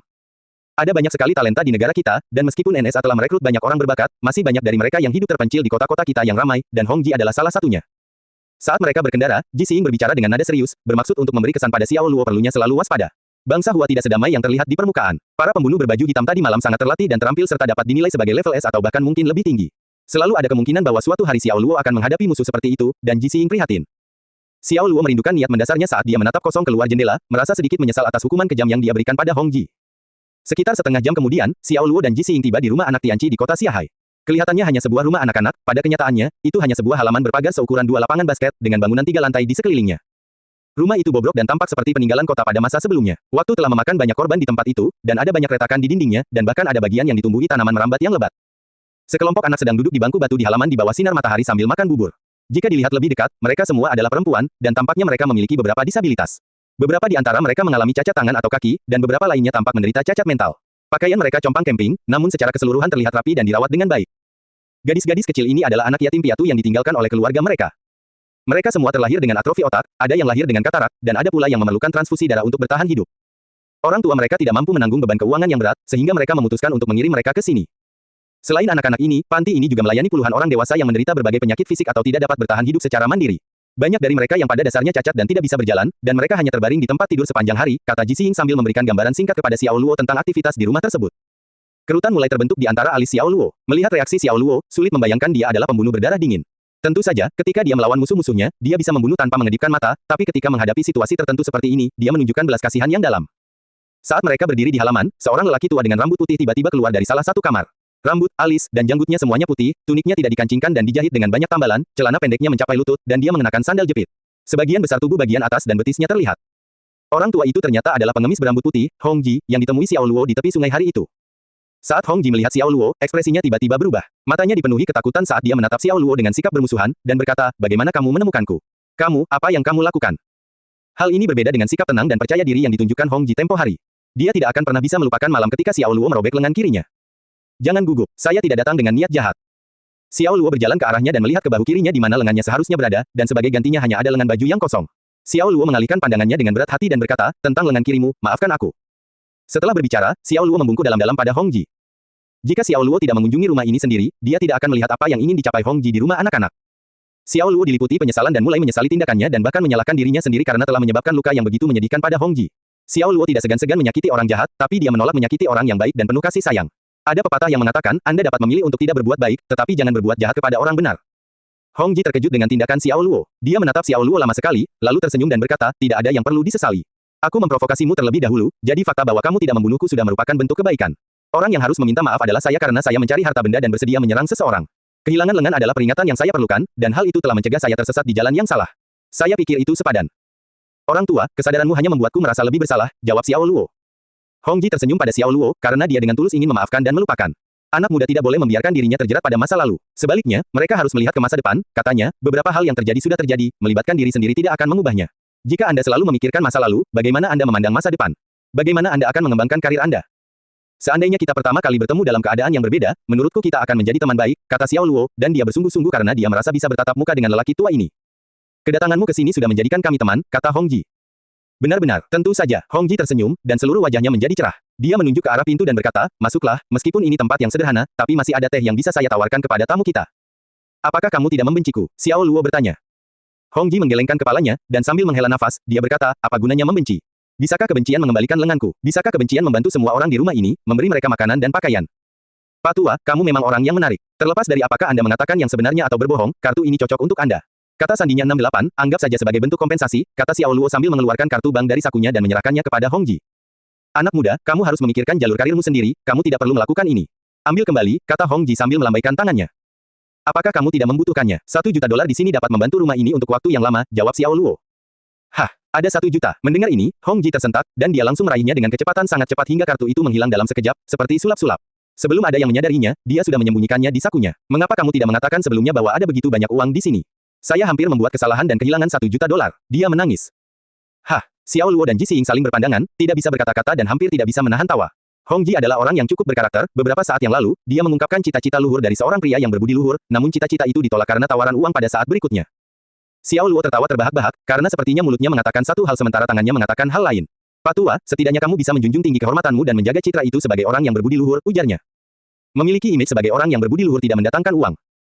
Saya pikir Anda adalah pria kelas pekerja dan tidak punya banyak uang. Namun jika Anda bisa menawarkan $1 juta, maka sepertinya Anda adalah bos besarnya. Apakah Anda menyebutkan tentang kompensasi sebelumnya? Beri aku beberapa juta lagi. Kalau soal uang, semakin banyak Anda memberi, semakin baik, dan saya tidak akan pernah menolak. Jika memungkinkan, Anda dapat berinvestasi dalam rekonstruksi seluruh rumah, kata Hong Ji sambil menggosok jari telunjuk dan ibu jarinya dengan ekspresi muram di wajahnya. 10.000, 100.000, membangun kembali rumah. Xiao Luo tertawa ringan saat perasaan bersalah mulai memudar. Orang tua, bukankah kamu sedikit tidak tahu malu di sini? Dia menggoda. Ah, lihat cara kalian anak muda berbicara, itu bukanlah hal yang baik untuk dikatakan. Anda tidak bisa melakukan hal itu di masyarakat, atau Anda akan kehilangan banyak peluang di dunia ini, jawab Hong Ji. Xiao Luo tersenyum tanpa menjawab. Dia hanyalah seorang bocah lelaki tua yang nakal, pikir Xiao Luo, serius sesaat, lalu sini selanjutnya. Hantu tua Hong, saya di sini hari ini untuk menentukan pemenangnya. Ini akan menjadi pertarungan sampai mati. Tiba-tiba terdengar suara menggelegar di seluruh halaman. Itu disampaikan dengan kekuatan internal yang begitu kuat hingga menyebabkan gendang telinga mereka sakit. Kemudian, sesosok tubuh berlari masuk melalui gerbang seperti embusan angin, begitu cepat hingga tampak seperti bayangan setelah selang waktu, mencapai halaman dalam sepersekian detik. Dia adalah seorang pria jangkung dengan wajah bermartabat dan mengenakan jubah putih. Dia memiliki kulit yang sangat putih dan rambut serta janggut yang sepenuhnya putih, dengan hidung mancung dan mata cekung yang tampak tajam dan waspada. Racun tua, kamu datang pada waktu yang tepat. Saya merasa frustrasi, dan saya tidak bisa melampiaskan kemarahan saya. Kata Hong Ji, mengalihkan sisi main-mainnya, dan menatap pengunjung yang tampak tidak menyenangkan itu. Ayolah, saya senang bisa membantu. Sekarang waktunya bertarung, tunggu sebentar, apa yang terjadi dengan lengan kirimu? Lelaki tua berjubah putih itu bertanya. Ia terkejut melihat kondisi Hong Ji dan segera menahan kekuatan batin di dalam tubuhnya. Ah, kupikir itu menghalangi, jadi aku memotongnya, kenapa kamu peduli dengan ini? Apakah kamu juga anakku? Hong Ji mencibir lelaki tua berjubah putih itu. Dia menoleh ke Xiao Luo dan kemudian mengeluarkan kartu banknya. Anak muda, saya akan mengembalikan kartu ini kepada Anda. Karena Anda ingin memberikan kompensasi kepada saya, berjanjilah satu hal kepada saya. Jika sayangnya saya dibunuh olehnya, Anda harus membantu saya untuk terus menjaga rumah ini, katanya, jangan biarkan semua orang di rumah ini tidak punya tempat tujuan kecuali kembali ke jalan untuk mengemis. Meskipun saya adalah penguasa sekte pengemis, saya berharap sekte kami suatu hari nanti akan lenyap. Jika penyakit ini hilang, itu berarti warga negara kita akan menjalani kehidupan yang baik. Xiao Luo tidak mengambil kartu bank dari Hong Ji, tetapi malah bertanya, siapa itu? Ouyang De, kepala keluarga Ouyang saat ini. Kami, dari keluarga Hong, dan keluarga Ouyang, tidak cocok dan telah berkonflik selama beberapa generasi. Racun tua ini dan saya juga telah bertarung sejak kami masih muda, dan saya selalu mengalahkannya. Namun, kini setelah dia mendengar tentang hilangnya lengan saya, dia dengan bersemangat datang untuk menebus reputasinya, kata Hong Ji. Omong kosong, dasar tua bangka, berhentilah bicara yang tidak masuk akal dan memfitnah saya di depan generasi muda. Wah, jangan dengarkan dia. Setiap kali dia berkompetisi dengan saya, yang diperlukan hanyalah setengah langkah, dan dia dikalahkan. Sedangkan untuk lengannya, saya bersumpah demi Tuhan bahwa saya tidak tahu, dan jika saya berbohong, bolehkah saya disambar petir, seru Ouyang De. Kamu masih berani bicara tentang petir. Racun tua, sebaiknya kamu tidak membuat sumpah seperti itu, atau siapa tahu, mungkin suatu hari nanti Tuhan akan benar-benar menjatuhkan petir tepat ke atasmu dan membawamu ke surga. Cukup omong kosongmu, hentikan saja obrolan ini. Saatnya bertarung. Ouyang De merengut. Hong Ji terkekeh dan membalas dengan mengejek, hahaha, aku tidak perlu takut, jadi jika kamu ingin bertarung, ayo lakukan sekarang. Hong Ji segera kembali ke rumah, dan tak lama kemudian, dia kembali ke halaman sambil memegang tongkat pemukul anjing yang dikenalnya. Itu adalah batang bambu yang kokoh, berwarna keunguan, dan terdapat bekas luka sayatan pedang di seluruh permukaannya, sebuah bukti bertahun-tahun bambu itu telah melayaninya dan pertempuran yang tak terhitung jumlahnya yang telah digunakannya. Xiao Luo menghentikan Hong Ji saat dia hendak melangkah maju. Kamu benar-benar ingin melawannya? Dia bertanya. Tentu saja, sudah waktunya untuk mengakhiri perseteruan ini untuk selamanya, jawab Hong Ji. Kalau begitu, aku akan bertarung menggantikanmu. Xiao Luo tidak bisa membiarkan Hong Ji menerima tantangan itu tanpa menggunakan lengan kirinya. Merasa bertanggung jawab atas hal itu, Xiao Luo merasa harus menjadi juara Hong Ji dalam pertarungan tersebut. Tan, Xiao Luo. Ji Xiying merasakan kekaguman yang mendalam pada Xiao Luo dan tanpa sadar memanggil namanya dengan pelan. Hong Ji dengan tegas mengusirnya. Saya menghargai tawaran baik Anda, tapi ini adalah konflik yang sudah berlangsung lama antara kedua keluarga kami, dan tidak ada pihak luar yang boleh ikut campur, katanya. Tepat setelah dia berbicara, dia berlari menuju Ouyang De tanpa ragu-ragu dan mengeluarkan raungan yang keras. Hong, kamu, hantu tua, aku tidak akan memanfaatkanmu. Aku juga tidak akan menggunakan tangan kiriku. Teriak Ouyang De sambil menyelipkan lengan kirinya ke belakang. Dengan tangan kanannya, dia mengangkat tongkat ular ilahi kepala hantu dan maju untuk menghadapi serangan Hong Ji. Begitu kedua musuh itu bentrok, pertarungan sengit pun terjadi. Semburan energi internal yang kuat mulai melonjak, menyebabkan angin kencang menyapu halaman, dan tanah retak di bawah kaki mereka. Itu hampir seperti adegan yang diambil dari film seni bela diri, dan menarik perhatian semua orang. Ji Xiying terkejut dan kehilangan kata-kata, karena dia hanyalah seorang petarung level C, dan dia jauh dari level kedua lelaki tua ini. Dari pengamatannya, kemampuan Hong Ji dan Ouyang De akan menempatkan mereka di peringkat level A, atau bahkan mungkin mendekati level S. Bagi Ji Xiying, tidak dapat dibayangkan bahwa petarung sekuat dan terampil seperti itu tidak terikat untuk menjadi bagian dari NSA. Jika dia bisa bertemu dengan dua legenda seperti itu di Siahai sendirian, bukankah akan ada lebih banyak master tersembunyi yang tersebar di seluruh negeri? Xiao Luo mengamati pertarungan itu dengan mata tajam, dan dia tahu bahwa Hong Jia dan Ouyang De menggunakan seluruh kekuatan batin mereka dan mereka tidak pernah menahan diri. Namun, mereka jelas merupakan orang kepercayaan dan teman, seperti yang diketahui Xiao Luo dari percakapan verbal mereka sebelumnya dan fakta bahwa Ouyang De memilih untuk bertarung dengan setara, menjaga lengan kirinya di belakang punggungnya. Anak-anak tetap duduk di halaman dengan acuh tak acuh terhadap apa yang terjadi dan terus memegang mangkuk mereka dan perlahan-lahan memakan bubur mereka. Hong, hantu tua, ambil tongkat ini. Ouyang De menatap tajam ke arah Hong Ji dan mencambuk pergelangan tangannya, menyalurkan gelombang energi yang kuat melalui senjatanya untuk menyerang lawannya. Hong Ji langsung bereaksi, memutar pinggangnya di udara dan memutar tubuhnya untuk menghindari serangan Ouyang De. Pada saat yang sama, Hong Ji menyerang dengan tongkat pemukul anjingnya, menargetkan perut Ouyang De. Di tangannya, tongkat itu setajam pisau. Ouyang De langsung berputar dan menangkis dengan tepat, dan dalam satu gerakan cepat, tongkat ular ilahi kepala hantu kembali menyerang, pertunjukan betapa mematikannya tongkat Ouyang De. Racun tua, kamu hanya sedikit pendek. Hong Ji mencibir, karena dia sudah bersiap untuk serangan balik dari tongkat Ouyang De. Retakan. Ketika batang-batang itu saling bertabrakan, ledakan energi meledak di sekelilingnya. Tanah di bawah kaki Hong Ji tenggelam, dan wajahnya meringis saat dia didorong ke belakang oleh kekuatan pukulan itu. Tiba-tiba, Hong Ji melompati dan menendang dengan kaki kirinya tepat di dada Ouyang De. Tepat pada saat itu, Ouyang De juga diusir. Bam, bam. Kedua pria tersebut menerima tendangan dahsyat di dada mereka dan terhuyung mundur 5 atau 6 langkah sebelum mereka berhasil menenangkan diri. Mereka kini terengah-engah dan tubuh mereka basah oleh keringat saat mereka berdiri saling menatap. Hong, hantu tua, lenganmu yang terluka mulai mengeluarkan darah, Ouyang De memperingatkan. Darahku terlalu banyak, apakah salah jika mengeluarkan sedikit? Hong Ji menjawab, meskipun dia bahkan tidak melihat lengannya, rasa sakit yang luar biasa menyebabkan dahinya berkeringat. Ouyang De sangat marah, kenapa kamu terus meniup trompetmu sendiri? Lupakan saja, berhentilah berjuang dalam kondisi ini, atau aku takut kamu akan bunuh diri. Jika Anda masih bersikeras, maka mari gunakan keahlian khusus kami, Anda menggunakan telapak 18 naga Anda, dan saya akan menggunakan kekuatan katak saya. Lalu kita selesaikan perseteruan ini untuk selamanya, bagaimana dengan itu? Ya, itu ide yang bagus, ide yang bagus. Ayo, Hong Ji menggeram. Oke, aku datang. Ouyang De meraung dan membuang tongkat ular ilahi kepala hantunya ke samping. Dia merangkak dan mengambil posisi seperti katak. Ouyang De menghirup dan menghembuskan napas dalam-dalam dengan pola yang berirama, dan udara di sekitarnya mulai bergejolak dan bergetar, mengirimkan riak gelombang kejut. Tak lama kemudian, dada Ouyang De mulai membengkak dan membesar hingga pakaiannya terkoyak. Hong Ji juga menjatuhkan tongkatnya dan menarik napas dalam-dalam. Dia kemudian perlahan-lahan menggerakkan telapak tangan kanannya dan menyalurkan kekuatan batinnya ke tangannya untuk melepaskan telapak 18 naga. Tiba-tiba, atmosfer menjadi kental dengan muatan energi yang berderak, dan suhu turun drastis, menimbulkan rasa dingin di seluruh permukaan. Hati Ji Xiying mencelos, dan dia menjadi sangat gugup. Jelas sekali bahwa ini adalah pertarungan sampai akhir, dan itu bukanlah sesuatu yang ingin dilihatnya secara pribadi. Tan, Xiao Luo, tidak bisakah kamu menghentikan mereka? Ji Xiying menangis. Xiao Luo tidak berkata apa-apa sebagai tanggapan, tapi matanya terus menatap tajam ke arah para duelis, dan dia tetap sangat tenang. Pada saat itu, Hong Ji dan Ouyang De telah selesai memanggil kekuatan batin mereka dan siap untuk mengeksekusi teknik masing-masing. Kodok membuka mulutnya, naga dengan penyesalannya. Keduanya meraung serentak saat mereka dengan keras melepaskan jurus pamungkas mereka yang menyebabkan angin menderu-deru seperti tornado. Halaman dan bangunan di sekitarnya tampak berguncang dan bergoyang saat kedua kekuatan ini bertabrakan. Ji Xiying menjerit dan menutup matanya dengan kedua tangannya, tidak ingin melihat apa yang akan terjadi selanjutnya.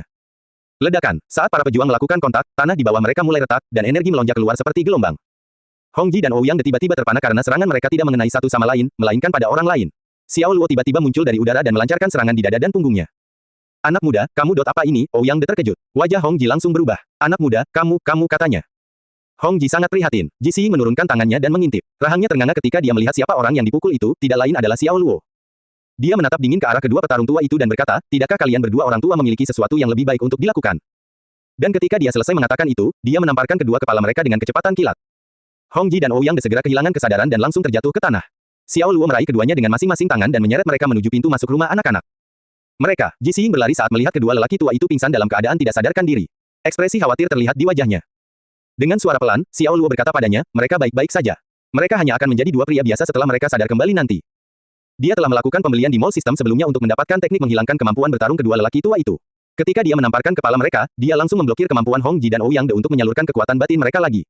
Dia telah mengubah mereka menjadi dua pria biasa, dan dengan cara ini, tidak banyak yang bisa mereka lakukan, bahkan jika mereka memilih untuk melanjutkan perseteruan panjang mereka. Ji Xing menghela nafas lega setelah beberapa saat yang menegangkan, dan hatinya akhirnya tenang. Dia tersenyum hangat saat dia bergegas menuju Xiao Luo, dan berkata, Tuan. Xiao Luo, kamu benar-benar orang yang hebat. Orang yang hebat, ini bukan pertama kalinya Xiao Luo mendengar seseorang memujinya seperti itu. Dan meskipun dia tahu bahwa tidak ada makna mendasar dari apa yang dikatakan Ji Xing, dia tetap mendengarkan tiga kata itu dengan nada ironi. Tiba-tiba, dia merasa tidak nyaman ketika dia merasakan ketidaknyamanan yang luar biasa di dadanya, dan segera, dia merasakan darah di bagian belakang tenggorokannya. Dia mencoba menahannya, tapi darah segar mulai mengalir keluar dari sudut mulutnya. Apakah kamu terluka? Ji Xing bertanya, dengan cepat memeganginya, dan matanya dipenuhi kecemasan. Xiao Luo memaksakan senyum sambil melirik Hong Ji dan Ouyang De, dan dalam upaya untuk mengubah topik, dia berkata, kedua lelaki tua ini telah menjadi saingan sejak mereka dilahirkan dan bertekad untuk bertarung satu sama lain. Sampai mati hari ini, namun, mereka masih menunjukkan kepedulian yang mendalam terhadap satu sama lain. Ketika Ouyang De melihat Hong Ji kehilangan lengannya, Anda dapat melihat matanya dipenuhi rasa sakit. Dan ketika Hong Ji menatap ke arah Ouyang De, itu bukanlah ekspresi permusuhan ketika seseorang melihat musuh, melainkan ekspresi selamat datang kepada seorang teman lama. Ji Xing tidak tertarik dengan apa yang dikatakan Xiao Luo saat ini dan lebih mementingkan kesejahteraannya. Apakah lukamu parah? Biarkan aku membawamu ke rumah sakit, katanya. Tidak ada yang terlalu serius, aku akan baik-baik saja setelah istirahat sebentar, jawab Xiao Luo. Memang benar bahwa cedera semacam ini bukanlah sesuatu yang terlalu serius, dan dengan sedikit olahraga dan istirahat, ia akan pulih sepenuhnya dalam 2 hingga 3 hari tanpa rasa sakit yang berkepanjangan.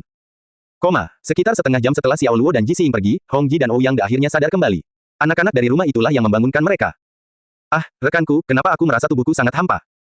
Tanya Ouyang De sambil menggelengkan kepalanya. Dia perlahan-lahan duduk dan, untuk saat ini, tidak dapat mengetahui apa yang sebenarnya terjadi. Hong Ji, yang masih pusing, perlahan bangkit dan duduk di lantai. Apakah ginjalmu terlalu banyak ditarik? Cepat minum pil ginjalmu, itu akan baik untukmu dan ginjalmu. Dia mengoceh, masih dalam kondisi setengah sadar. Hantu tua Hong, ginjalmu yang berdarahlah yang terlalu banyak ditarik. Kamu sebaiknya percaya bahwa aku akan menamparmu sampai mati saat ini juga, geram Ouyang De, tiba-tiba menyadari bahwa Hong Ji berada tepat di sampingnya, dan langsung sadar, dengan mata terbuka lebar. Ayo, coba tampar kepalaku di sini. Kamu benar-benar pengecut, tidak mungkin kamu punya nyali untuk menindaklanjutinya, balas Hong Ji. Kamu mengambil langkah pertama jika kamu pikir kamu sebaik itu. Racun tua, aku akan melakukannya jika kamu mengira aku takut padamu. Coba serang aku dulu, kalau berani. Orang tua ini akan memotongmu sampai mati, jawab Ouyang De. Pukul aku dulu jika kamu punya nyali. Aku akan menggunakan telapak 18 naga dan menghancurkanmu dengannya. Palem 18 naga, A*S. Izinkan saya menunjukkan kepada Anda kekuatan katak orang tua ini. Tidak ada seorang pun yang tidak dapat saya kalahkan dengan itu. Membual lagi, yang bisa Anda lakukan hanyalah menyombongkan diri. Kamu hanyalah udara panas, ejek Hong Ji. Hantu tua Hong, racun tua, kenapa kamu berteriak seperti kakek? Pertengkaran mereka semakin keras, keduanya marah karena mereka saling menatap dengan belati di mata mereka. Wajah mereka hanya berjarak beberapa inci satu sama lain, seperti sepasang banteng mengamuk yang saling menatap. Sial, kapan kalian akan mulai saling memukul? Jika kamu tidak bisa melakukannya, berhentilah merengek seperti gadis kecil. Aku mulai merasa gelisah hanya dengan mendengarkan kalian, dan itu membuatku merasa ingin menghajar seseorang. Sebuah suara yang keras dan jahat terdengar dari lantai 2. Itu datang dari orang timur laut, dan dia adalah seorang lelaki tua, cacat fisik, tapi sepertinya dia masih memiliki sisa vitalitas dalam dirinya. Dia telah menyaksikan seluruh pertengkaran itu dan sangat kesal hingga menyebabkan dadanya terasa sesak. Bajingan mana yang mengatakan itu? Berdiri dan tunjukkan dirimu. Kamu memakan makananku, memakai pakaianku, dan tinggal di tempat yang aku sediakan. Anda berani mengatakan omong kosong seperti itu. Dasar brengsek, aku akan menghajarmu hari ini. Tiba-tiba, Hong Ji dan Ouyang De memiliki musuh yang sama. Mereka bangkit dan hendak memanggil energi internal mereka dan melompat ke lantai 2, tapi yang terjadi hanyalah mereka hanya mampu melompat setinggi setengah meter dari lantai, sebelum segera mendarat kembali. Apa yang terjadi di sini? Kemana perginya semua kekuatan internalku? Hong Ji bertanya, wajahnya menjadi pucat, dan dia sangat terkejut. Ouyang De juga sama terkejutnya. Semua kemampuan seni bela diri orang tua ini juga hilang. Dia berkata. Keduanya saling berpandangan, dan mereka melihat keheranan di mata satu sama lain. Itu dia, bocah itu. Itu pasti bajingan itu, kata Ouyang De, semakin yakin akan hal itu dengan setiap pernyataan yang diucapkan. Kemampuan kita telah dihilangkan, dia pasti menggunakan teknik penghilangan kemampuan. Hong Ji tiba-tiba membuka kedua matanya lebar-lebar dan gemetar. Itu adalah teknik yang sangat jahat yang diturunkan dari dunia bawah. Dari mana dia mempelajarinya? Dia berkata. Ouyang De meraih bahu Hong Ji dan mengguncangnya. Patua Hong, berhentilah mengatakan hal yang tidak masuk akal. Cepat beritahu aku di mana orang ini berada, aku ingin membunuhnya. Dia menangis. Tenang, kamu harus tenang. Hong Ji meraung, mendorongnya menjauh. Bagaimana aku bisa tenang? Keterampilan yang telah saya latih selama lebih dari 50 tahun semuanya hilang. Ini adalah nasib yang lebih buruk daripada kematian. Apakah menurutmu aku merasa lebih baik di sini? Aku juga tidak tahu di mana dia tinggal. Ouyang De merengut sebagai jawaban, omong kosong. Apakah kamu pikir aku buta? Saya bisa melihat semuanya. Hubungan yang Anda miliki dengannya tidak sederhana sama sekali. Dia bahkan berencana bertarung untukmu, jadi kamu tidak bisa membodohi orang tua ini. Kenapa aku ingin berbohong padamu, dasar besar tua? Jika saya bilang saya tidak tahu, maka saya benar-benar tidak tahu. Bodoh, kamu berani memarahiku lagi. Aku akan memarahimu semauku, apa yang bisa kamu lakukan? Kamu, besar tua, besar tua. Persetan dengan nenekmu, bangsa tua ini akan membunuhmu. Ouyang De menyingsingkan lengan bajunya dan bersiap untuk bertarung. Ibarat sabung ayam, keduanya terlibat perkelahian yang berantakan. Mereka akhirnya bertengkar, sialnya ini terasa menyenangkan. Orang tua timur laut dari lantai atas akhirnya terlihat puas dan duduk dengan nyaman menyaksikan mereka bertarung. Saat mereka hanya berbicara dan tidak berkelahi, dia entah bagaimana merasa sembelit, seolah-olah dia menderita gangguan obsesif kompulsif, tetapi begitu mereka mulai berkelahi, tiba-tiba dia merasa lega. Setelah meninggalkan rumah anak Tianqi, Jixi menurunkan Xiao Luo di gedung Huayao Corporation. Seandainya dia hanya seorang salesman belaka, maka akan baik-baik saja jika dia tidak muncul di kantor selama 10,5 hari. Tapi entah bagaimana dia telah menjadi pemimpin kelompok ketiga, dan meskipun dia tidak mau mengakuinya, dia tidak punya pilihan selain menerima kenyataan itu. Dia bisa merasakan beban tanggung jawab di pundaknya, apalagi sekarang dia juga memiliki dua bawahan yang harus diurus, tapi keduanya tidak terlihat. Meskipun dia sendiri tidak peduli untuk mendapatkan promosi, dia tidak menyangka kedua anggota itu akan mengikutinya dan kelaparan. Karena Xiao Luo tidak sering melapor ke kantor, jabatan pemimpinnya terasa hampa, dan kemunculannya yang tiba-tiba hari ini menyebabkan sedikit keributan di departemen penjualan. Saudara Luo, kamu di sini. Saudara Luo, kami telah berdoa kepada bintang dan bulan, dan akhirnya doa kami telah membawamu ke sini. Dua anggota kelompok ketiga, Xi Yueting dan Liu Yao, mendatanginya dan menangis. Mereka akhirnya bertemu kembali dengan ketua tim setelah lama absen. Mereka bertanya-tanya di mana saja dia selama ini dan tampak seperti dua anak yang akhirnya bertemu kembali dengan orang tua yang telah merawat mereka. Ketua tim Xiao, kami tidak pernah melihatmu lagi sejak kamu datang dan melaporkan hal itu satu kali. Anda akhirnya menemukan waktu untuk datang dan mengunjungi perusahaan, apa yang membawamu ke sini hari ini? Pemimpin kelompok kedua, Sule, tersenyum sambil berjalan mendekat dan berbicara dengan Xiao Luo. Dia berbalik dan melambaikan tangannya, dan Guan Tong, yang ditugaskan di timnya, berlari ke arahnya. Xiao Guan, pergilah sekarang dan bawakan aku secangkir teh. Dia berkata. Sule mengenakan kacamata. Dia tampak lembut dan sopan, dan meskipun kulitnya agak pucat, itu bukanlah jenis pucat yang sakit-sakitan, melainkan jenis pucat yang khas. Dia memiliki kualitas seorang eksekutif berkerah putih, dan bagi banyak gadis di luar sana, dia akan terlihat sebagai pria yang karismatik. Baiklah, Guan Tong dengan bersemangat berlari menuangkan teh untuk Sule. Xiao Guan, tuangkan secangkir untukku juga. Aku juga, maaf merepotkanmu. Xiao Guan, aku sedang sibuk dengan sesuatu di sini, dan aku juga kehabisan air di mejaku, tuangkan secangkir untukku juga. Anggota dari kelompok pertama dan kedua menyuruh Guan Tong menjalankan tugas untuk mereka. Begitu mereka menyadari bahwa gelas termos mereka kosong, mereka semua menyuruh Guan Tong mengisinya. Baiklah, serahkan semuanya padaku. Guan Tong menganggukkan kepalanya, tersenyum, dan membungkuk. Dia memegang beberapa gelas termos dan berjalan menuju dispenser air yang terletak di sudut kantor. Xiao Luo bahkan tidak punya waktu untuk menyapa Guan Tong. Dia sudah lama tidak melihatnya. Teman sekelas lama ini tidak lagi bersemangat seperti dulu dan menjadi lebih patuh. Segala macam perasaan mulai muncul tak terkendali, dan dia teringat akan hari-hari ketika dia pergi ke Jiangcheng untuk bekerja setelah lulus. Sikapnya yang rendah hati saat itu hampir sama dengan Guan Tong sekarang. Mengapa Guan Tong tetap bersekolah selama 8 tahun? Mungkin karena dia tahu bahwa masyarakat akan melelahkan orang, jadi dia memilih untuk melarikan diri, tetapi pada akhirnya, ada beberapa hal yang tidak dapat dihindari, dan Anda harus berdiri dan menghadapinya. Dia sangat ingin membantu Guan Tong, tapi ini adalah sebuah proses. Ini adalah proses yang harus dialami seseorang. Semua orang bermula sebagai seorang cucu dan harus melakukan beberapa hal hingga dewasa. Terlepas dari siapa orangnya, Anda harus belajar beradaptasi. Anda hanya bisa menjadi seorang kakek setelah Anda belajar bagaimana beradaptasi. Ketua tim Xiao, apa yang kamu pikirkan? Pikiranmu sepertinya sedang berpikir keras, aku sedang berbicara denganmu, kata Sule sambil melambaikan tangannya di depan Xiao Luo. Meskipun tidak ada yang bisa dia lakukan untuk membantu Guan Tong, Xiao Luo tidak senang karena Guan Tong diintimidasi oleh banyak orang.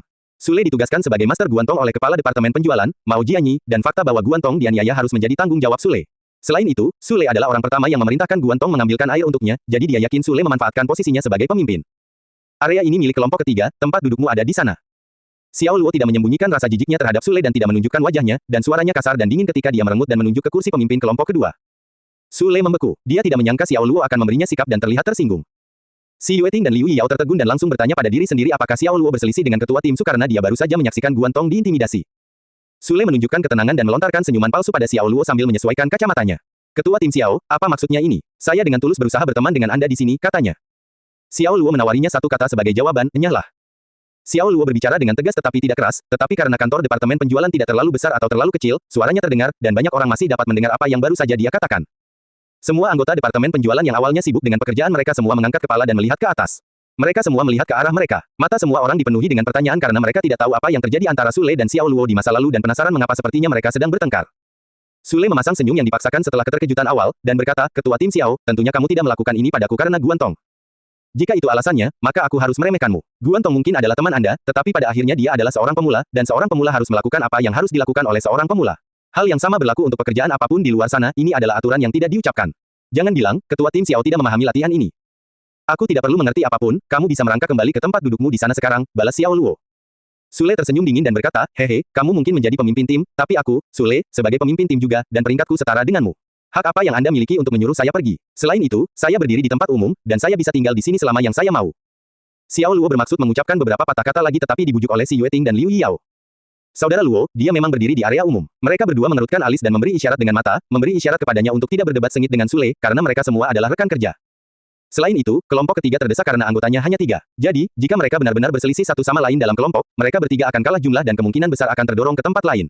Demi pekerjaan dan masa depan mereka, lebih baik menahannya dan mengesampingkan persahabatannya dengan Guan Tong untuk saat ini. Area umum, Xiao Luo menenangkan dirinya dan menatap Sule dengan tatapan keras dan dingin saat dia duduk. Dia kemudian berbalik ke Xi Yueting dan Liu Yao dan bertanya, mengapa pemimpin kelompok pertama, Ling Fei, dan kepala departemen kita tidak ada? Baiklah, saudara Luo, mereka pergi untuk membahas pesanan besar-besaran, jawab si Yueting. Pesanan besar-besaran, Xiao Luo bertanya. Si Yueting menganggukkan kepalanya dan dengan cepat memberitahu Xiao Luo. Betul, rumah sakit pelayanan kesehatan wanita dan anak sedang direlokasi. Mereka sedang mencari peralatan medis dan obat-obatan baru, seperti peralatan pemantauan janin, elektrokardiograf, peralatan rehabilitasi dasar panggul, USG, mesin ronsen, dan masih banyak lagi. Jelasnya, ini adalah barang-barang yang rencananya akan mereka beli. Saya pikir ini semua akan berjumlah sekitar 170 juta, ini memang pesanan besar-besaran. Jika tidak, kepala departemen kami tidak akan berada di sana untuk menemui mereka secara langsung. Di sisi lain, Sister Ling seperti manajer puncak departemen penjualan, jadi tentu saja, dia ikut bersamanya juga.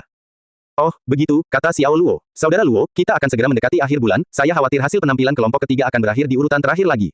Pada rapat umum bulanan berikutnya, mereka mungkin menyeret Anda ke podium dan mengkritik Anda, sebaiknya Anda bersiap secara mental untuk itu, kata Liu Yao, mengubah topik menjadi sesuatu yang lebih relevan dengan apa yang akan mereka hadapi segera. Si Yueting mengepalkan tinjunya dan memberi semangat pada Xiao Luo. Saudara Luo, kamu harus menahan tekanan. Kami ibarat rumput dan hanya bisa menikmati semilir angin di bawah pohon besar sepertimu. Jika tidak, kami tidak akan bisa bertahan lebih lama lagi di perusahaan ini, katanya. Karena kalian tahu kinerja kalian buruk, masih ada banyak hari lagi, bukankah kalian harus bekerja lebih keras dan mencoba menghubungi pelanggan sebanyak yang kalian bisa? Sebisa mungkin, jangan menyerah pada pelanggan manapun, bekerja lebih keras, dan siapa tahu, mungkin hasil kinerja kita tidak akan seburuk grup lain di akhir bulan, kata Xiao Luo. Dia terdiam dengan sikap kedua wanita ini. Apakah mereka benar-benar kurang percaya diri? Apakah mereka benar-benar meremehkan kelompok ketiga? Si Yueting dan Liu Yao saling berpandangan, memaksakan senyum, dan tidak berkata apa-apa setelahnya. Mereka pasti tidak setuju dengan apa yang baru saja dikatakan Xiao Luo, nyatanya, mereka tergoda untuk memberitahunya bahwa dia terlalu optimis. Bukan hanya 1 atau 2 hari sejak kelompok ketiga berada tepat di posisi terbawah, sudah seperti itu sejak mereka berdua bergabung dengan perusahaan. Hanya ada mereka berdua yang tersisa, dan meski telah belajar sebanyak yang mereka bisa, dan dengan peningkatan kemampuan kerja mereka, tidak peduli seberapa keras mereka bekerja, tetap tidak mungkin mereka bisa membuat perubahan radikal dan mencegah masuknya kelompok ketiga, tempat terakhir. Yueting, Yao, jika kamu tidak tahan lagi, kamu bisa datang ke timku. Kelompok ketiga pada dasarnya hanya ada pada nama saja. Tidak perlu untuk terus berjalan. Jika Anda bersedia, ketika kepala departemen kembali lagi nanti, saya akan memberitahunya bahwa saya dapat menerima Anda berdua. Saya, Sule, 100% yakin Anda berdua memiliki kemampuan bekerja, jadi kelompok kedua dengan senang hati menyambut Anda. Sule, yang sedang berkeliaran di sudut, tiba-tiba menyela Xiao Luo. Itu adalah upaya menghina untuk mengambil tongkat Xiao Luo dari depan hidungnya. Sule tidak diragukan lagi mencoba memprovokasi Xiao Luo dengan sengaja, karena dia melirik Xiao Luo dari waktu ke waktu saat dia berbicara. Mendengar apa yang baru saja dikatakan Sule, kedua wanita itu sangat gembira, dan ini pasti merupakan hal yang baik. Mereka ditugaskan ke kelompok ketiga sejak mereka bergabung dengan perusahaan, dan setelah kelompok ketiga berakhir seperti ini, mereka malu untuk meminta pergantian kelompok kepada Mao Jianyi. Mereka hampir tidak dapat bertahan hidup, bergantung pada kelompok ketiga, yang merupakan kapal yang tenggelam. Namun karena Sule kini memberikan bantuan kepada mereka, ini memang solusi terbaik. Tapi gadis-gadis itu tahu lebih banyak, dan tawaran yang tampaknya menarik itu hanya bertahan sesaat, karena mereka bukan lagi siswa yang cuek seperti dulu ketika pertama kali lulus. Mereka dapat dengan jelas mengetahui bahwa Sule hanya mengatakan itu untuk memprovokasi Xiao Luo. Dan, dia juga tidak akan dengan murah hati menawarkan ini kepada orang lain, karena mereka harus berbagi kuenya dengan setiap anggota baru yang mereka rekrut. Jika Sule benar-benar menghargai kemampuan kerja mereka, dia akan menawari mereka transfer sejak awal. Terima kasih atas perhatian Anda, Ketua Tim Su, tetapi tidak peduli apa hasil penampilan grup ketiga, pada akhirnya saya tetap menjadi anggota grup, kata si Yueting, menolak tawaran Sule. Dia tidak akan menerima tawaran yang didasarkan pada provokasi terhadap pemimpin tim mereka saat ini. Liu Yao tersenyum, menganggukkan kepalanya setuju dan berkata, saya sama dengan Yueting. Karena aku ditakdirkan menjadi anggota kelompok ketiga, aku juga akan mati sebagai anggota kelompok ketiga. Xiao Luo mengangkat alisnya, dan matanya menjadi sedikit lebih cerah. Bukan berarti dia sangat dekat dengan kedua anggota ini, namun mereka mendukungnya dan mempertahankan reputasinya. Dia agak terkejut dengan tindakan mereka. Yah, kalau itu masalahnya, sungguh memalukan. Ketika Sule menyadari bahwa dia telah gagal dalam usahanya untuk mempermalukan Xiao Luo, dia menggerakkan bibirnya dan mengutuk kedua gadis itu di dalam hatinya. Sejauh menyangkut Sule, mereka adalah dua orang jalang yang dia coba bantu selamatkan mukanya, tetapi mereka menolaknya. Dia akan memastikan mereka membayar suatu hari nanti. Saudara Le, ini airmu. Pada saat itu, Guantong kembali membawa minuman semua orang dan dengan riang menyerahkan cangkir airnya kepada Sule. Ada banyak rasa hormat di wajahnya, dan dia melakukannya sambil tersenyum. Sule melampiaskan amarahnya pada Guantong dan berteriak padanya, mengapa kamu memberikannya kepadaku sekarang? Apakah kamu mencoba untuk melepuhku sampai mati? Lalu air ini, Guantong mengerutkan kening dan tiba-tiba merasa canggung. Apakah kamu punya otak babi, tidak bisakah kamu menaruhnya di mejaku saja? Apakah kamu benar-benar harus menyerahkannya kepadaku? Teriak Sule, dia menolak memberikan wajah apapun kepada Guantong dan memarahinya di depan seluruh departemen penjualan. Guantong mengertakkan gigi, sedikit kemarahan melintas di wajahnya tetapi dengan cepat menghilang, dan dia menertawakannya dengan humor yang bagus. Ya, saudara Le, dia membalas. Dia berbalik dan berjalan menuju tempat duduk Sule. Sikap setiap orang di departemen penjualan sangat berbeda. Ada yang tertawa, ada yang merasa kasihan, ada pula yang tidak setuju dengan apa yang baru saja dilakukannya, namun tidak ada yang bersimpati padanya. Semakin takut Guantong, semakin banyak orang yang tidak menyukainya. Meskipun mereka merasa Sule telah melewati batas, Guantong sepertinya menerima perlakuan seperti ini, yang membuat mereka membencinya. Idiot gendut, aku tidak bisa merasa baik tanpa memarahinya setidaknya sekali sehari. Sule mengatakan itu sambil menatap Guantong, berjalan pergi untuk meletakkan cangkir di atas mejanya. Dia kemudian melirik Xiao Luo sekilas, dengan cemberut jelek di wajahnya. Burung-burung berbulu berkumpul bersama, teman gendut idiot itu juga tidak lebih baik. Dia hanya beruntung dan menerima pesanan besar dari entah putri mana dan benar-benar lupa siapa dia. Dia hanya sampah yang tidak mengerti keterbatasannya sendiri, ejeknya. Ketika dia mendengar itu, Xiao Luo meletakkan penanya dan bangkit. Dia berjalan menuju Sule, yang masih di koridor dan menatap matanya. Ketua Tim Su, saya tidak dapat mendengar apa yang baru saja Anda katakan, bisakah Anda mengulangi apa yang baru saja Anda katakan? Dia berkata. Xiao Luo memiliki senyuman di wajahnya, tetapi siapapun tahu bahwa dia sedang mengancam Sule. Si Yueting dan Liu Yao saling berpandangan dan bertanya-tanya apakah kakak Luo mereka berencana untuk menghajar Sule. Dengan tatapan Xiao Luo yang tertuju padanya, Sule tidak panik sama sekali, dan selain itu, semua orang di kantor sedang melihat mereka. Jika dia membiarkan kehadiran Xiao Luo yang mengintimidasi menguasai dirinya, dia tidak akan terlihat tangguh lagi di mata para staf. Tepat pada saat ini, dia menegakkan punggungnya, membusungkan dadanya, menunjuk ke hidung Xiao Luo dan berkata, jadi, kamu ingin aku mengulanginya? Oke, teman gendut idiot itu juga tidak lebih baik, dia hanya beruntung bisa melakukannya, menerima pesanan dari luar negeri, dan menurutnya dia orang yang hebat sekarang.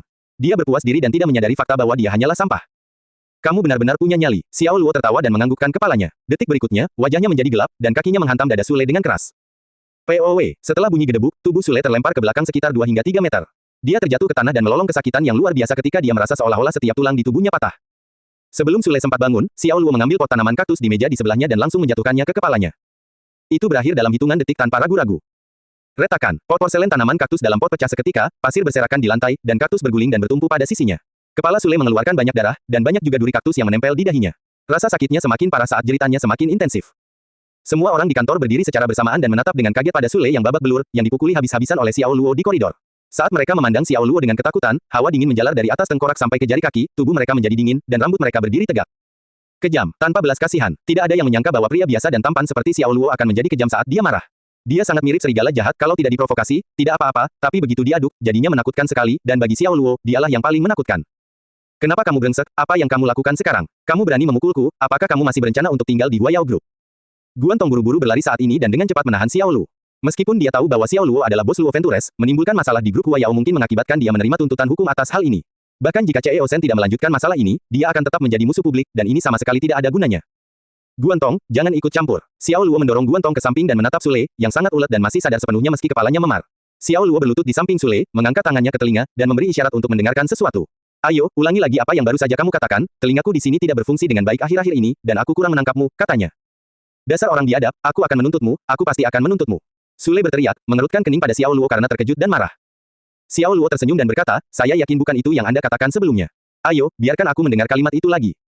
Anda, tidak mungkin Sule punya nyali untuk mengulanginya. Dia baru saja melakukannya sekali dan mendapat tendangan tepat di dadanya, dan tanaman kaktus dalam pot jatuh di kepalanya. Jika dia mengulanginya sekali lagi, dia tidak yakin pukulan seperti apa yang akan dia terima kali ini. Kamu tidak punya nyali lagi. Apakah kamu benar-benar tidak berguna? Xiao Luo memprovokasi dia. Sule dipenuhi amarah tetapi tidak bisa berkata apa-apa. Yang bisa dia lakukan hanyalah terus menatap Xiao Luo, matanya dipenuhi ketakutan. Sudah cukup, Xiao Luo. Apa yang kamu perlakukan kantor ini seperti rumahmu sendiri, di mana kamu bisa datang dan pergi sesukamu. Cepat dan minta maaf kepada ketua kelompok kita sekarang. Untuk menunjukkan kesetiaan mereka, semua anggota kelompok kedua maju dan dengan marah menegur Xiao Luo atas apa yang telah dilakukannya. Ini sama sekali tidak ada hubungannya dengan kalian semua. Jika kamu tidak ingin dipukuli, kembalilah ke tempat dudukmu dan lanjutkan pekerjaanmu, kata Xiao Luo. Awalnya dia bukan orang baik, dan sekarang setelah Sule memicunya, emosinya tidak begitu baik sama sekali. Salah satu pria yang cukup dekat dengan Sule menjadi gelisah dan mencibir pada Xiao Luo, kamu pikir kamu ini siapa? Saya tidak percaya Anda berpikir Anda akan menghajar kami, jika Anda berpikir Anda mampu, mengapa Anda tidak mencoba menghajar salah satu dari kami? Dia baru saja menyelesaikan kalimatnya ketika Xiao Luo menyerbu orang ini. Di tengah perjalanan, dia mengambil pot bunga dari bambu makmur dari atas meja kantor dan membantingnya tepat di kepalanya. Retakan, efeknya sama menghukumnya dengan menabrakkan botol bir ke kepala seseorang, dan sama seperti Sule, pria itu berakhir dengan tengkorak memar dan mengeluarkan banyak darah. Dia menjerit kesakitan dan terjatuh ke lantai. Mendesis, semua orang di kantor tersentak, Xiao Luo terlalu kejam, dia terlalu brutal. Semua orang di kelompok kedua sangat ketakutan sehingga mereka diam seperti tikus, dan tidak lagi berani mengatakan apapun. Saat ini terjadi, seseorang diam-diam telah menghubungi nomor keamanan. Karena sesuatu yang sangat kejam baru saja terjadi di kantor, mereka memerlukan keamanan untuk datang dan menangani situasi ini. Suasana di kantor terasa sangat intens, agak menyesakan. Semua orang memandang Xiao Luo dengan ngeri, dan mata mereka dipenuhi ketakutan, sementara Xiao Luo terus tersenyum. Kesan yang didapat seseorang tentang dirinya berdasarkan penampilannya dan berdasarkan kepribadian aslinya berada di ujung yang berlawanan. Ketika dia mengatakan dia akan melakukan sesuatu, betapapun mustahilnya, dia akan mewujudkannya. Dia mengirim Sule terbang sejauh 2 hingga 3 meter, hanya dengan satu tendangan. Sungguh sulit dipercaya. Begitu Xiao Luo terprovokasi dan kehilangan kesabaran, dia tidak akan mempertimbangkan perasaan siapapun dan melampiaskan amarahnya tanpa menahan emosinya. Dia memang seperti itu. Xiao Luo berjalan menuju Sule, menginjak dadanya dengan kaki yang berat, dan menatapnya dengan kejam. Jelaskan, siapa sampahnya? Dia merengut. Rasanya seperti ada gunung besar yang menyandarkan bebannya padanya, dan Sule bisa merasakan dadanya sesak dan sulit bernapas. Xiao Luo, kamu akan membayar untuk hal-hal yang kamu lakukan hari ini. Sule berbicara dengan marah dan berusaha menyelamatkan sebagian wajahnya untuk mencegah dirinya terlihat lembut dan tidak kehilangan otoritas yang dimilikinya. Orang-orang hanya akan mengira dia tidak sekuat Xiao Luo secara fisik dan akan percaya bahwa dia dengan berani menolak menyerahkan dirinya kepada Xiao Luo. Namun, harga diri kecil yang dia coba selamatkan di depan rekan kerjanya akan segera hancur. Xiao Luo meningkatkan kekuatan dan tekanan pada dada Sule, dan itu membuatnya merasa tulang rusuknya akan retak, dan semakin dia mencoba menahan siksaan itu, semakin buruk jadinya. Pada akhirnya, itu terlalu berat untuk ditanggung karena rasa sakit yang luar biasa mengalir ke seluruh tubuhnya, dan Sule tidak bisa menahan diri untuk tidak berteriak kesakitan. Aku akan bertanya sekali lagi, siapa sampahnya? Xiao Luo bertanya. Akulah sampahnya, akulah sampahnya. Sule tidak bisa lagi menahan rasa sakitnya. Penderitaan itu benar-benar menghancurkan keinginannya untuk melawan, dan dia segera menyerah. Bagus sekali. Xiao Luo menganggukkan kepalanya dengan puas, melepaskan kakinya dari dadanya, berbalik dan kembali ke tempat duduknya. Batuk, batuk, batuk. Sule bernapas berat dan mulai terbatuk-batuk dengan keras. Beberapa anggota kelompok kedua bereaksi dengan tergesa-gesa dan berlari untuk mengangkatnya. Sule tidak lagi berani memprovokasi Xiao Luo, dia juga tidak mencoba mengganggu Guantong. Sule segera meminta dia dan rekannya yang lain dengan kepala memar untuk dikirim ke rumah sakit untuk pemeriksaan dan mengobati luka mereka. Setelah dia dan rekannya yang tidak sadarkan diri pergi, kantor mulai kembali normal lagi. Namun setelah apa yang baru saja terjadi, suasana di kantor menjadi canggung. Semua orang melirik Xiao Luo dari waktu ke waktu, masih sangat takut padanya, karena sifatnya yang tidak terduga dan menakutkan. Xiao Luo jelas tidak terganggu dengan penampilan orang-orang dan dengan santai memainkan permainan kapal penyapu ranjau di komputer kantor. Si Yueting dan Liu Yao berjalan dengan hati-hati. Saudara Luo, ini adalah daftar informasi tentang pelanggan terbaru grup ketiga, apakah Anda ingin melihatnya? Si Yueting bertanya sambil menyerahkan setumpuk dokumen padanya. Letakkan di bawah sana, aku akan melihatnya nanti, kata Xiao Luo. Dia fokus pada permainan kapal penyapu ranjau dan bahkan tidak mengangkat kepalanya sama sekali. Oh, kalau begitu aku akan menempatkannya di sini. Si Yueting meletakkan dokumen-dokumen itu di meja Xiao Luo, tidak pergi, dan mencoba menyelidiki sedikit. Saudara Luo, apakah kamu pernah berlatih seni bela diri di masa lalu? Dia bertanya. Xiao Luo mengangkat kepalanya dengan cemberut dan berkata, mengapa kamu mengatakan itu? Hanya satu tendangan dan kamu membuat ketua tim Su terbang. Kita semua melihatnya, jawab Liu Yao. Benar, benar, benar. Seperti anak ayam kecil yang mematuk biji-bijian, si Yueting mengangguk setuju. Xiao Luo tertawa tetapi tidak berkata apa-apa dan terus memainkan permainan kapal penyapu ranjau. Dia tidak berniat memukuli siapapun, tetapi Sule memutuskan untuk main-main dengannya dan memprovokasi dia, jadi dia tidak punya pilihan selain melakukan apa yang dia lakukan. Melihat tanggapan Xiao Luo, si Yueting dan Liu Yao berhenti mengganggunya dan diam-diam kembali ke tempat duduk mereka. Kakak Luo agak terlalu kejam, aku sedikit takut padanya sekarang. Apa yang Anda takutkan? Ini disebut memiliki kepribadian. Jika Anda bertanya kepada saya, menurut saya saudara Luo adalah pria sejati. Kamu adalah gadis timur laut, tentu saja, kamu akan mengira kakak Luo adalah pria sejati. Aku gadis yang lemah, jadi tentu saja aku takut. Biar ku beritahukan padamu, kakak Luo pasti berasal dari timur laut. Sifat memotong pembicaraan dan langsung berperang sangatlah jelas. Kedua wanita itu diam-diam saling berbisik saat mereka mendiskusikan kepribadian Xiao Luo. Guantong berasal dari kelompok kedua, dan tidak pantas baginya untuk berbicara dengan Xiao Luo saat ini. Kalau tidak mungkin dia bisa bertahan di grup kedua lagi, jadi yang bisa dia lakukan hanyalah menunggu sampai jam kerja kantor selesai sebelum dia bisa mengobrol baik dengan Xiao Luo. Tidak lama kemudian, beberapa petugas keamanan berlari masuk dan bertanya tentang apa yang baru saja terjadi. Semua orang di kelompok kedua, selain Guantong, berdiri dan menunjuk ke arah Xiao Luo.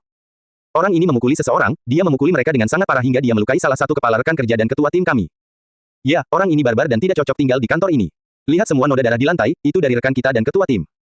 Kalian harus cepat mengusir dia dari sini. Marah karena marah dan berbicara atas nama keadilan, mata semua orang dipenuhi dengan balas dendam dan pembalasan. Setelah mendengar kata-kata itu, beberapa penjaga keamanan mengubah ekspresi mereka. Memukuli seseorang di kantor dan melukai kepala mereka bukanlah sesuatu yang bisa mereka biarkan begitu saja. Sobat, maaf mengganggumu, tapi kami membutuhkanmu untuk ikut bersama kami. Kepala keamanan berjalan menuju Xiao Luo dan berbicara dengan sopan. Tepat pada saat itu, seorang wanita jangkung dan bergaya dengan sepatu hak tinggi masuk. Dia memiliki wajah berbentuk oval, mirip melon, dan lensa tebal di kacamatanya menunjukkan bahwa dia rabun, demikian juga. Itu adalah Wu He, wanita dari Departemen Sumber Daya Manusia yang dia temui pada hari wawancara. Dengan suaranya yang sebening kristal, Wu He berkata, Xiao Luo, CEO Sen telah memintamu untuk menemuinya di kantor. Begitu dia menyadari Xiao Luo sedang bermain kapal penyapu ranjau, matanya melebar, dan dia berkata, kita sudah mendekati akhir bulan, bagaimana kamu masih membuang-buang waktu untuk permainan komputer yang membosankan seperti ini? Sebagai pemimpin tim, kamu tidak mengambil alih kendali dengan benar, dan terlalu tidak bertanggung jawab. Saya yakin CEO Sen meminta Anda untuk mengundang saya ke kantornya, bukan menegur saya. Xiao Luo menempatkan grid terakhir dan menyelesaikan putaran penyapuan ranjau. Dia berdiri, mengabaikan raut wajah Wu He, dan berjalan keluar dari kantor penjualan.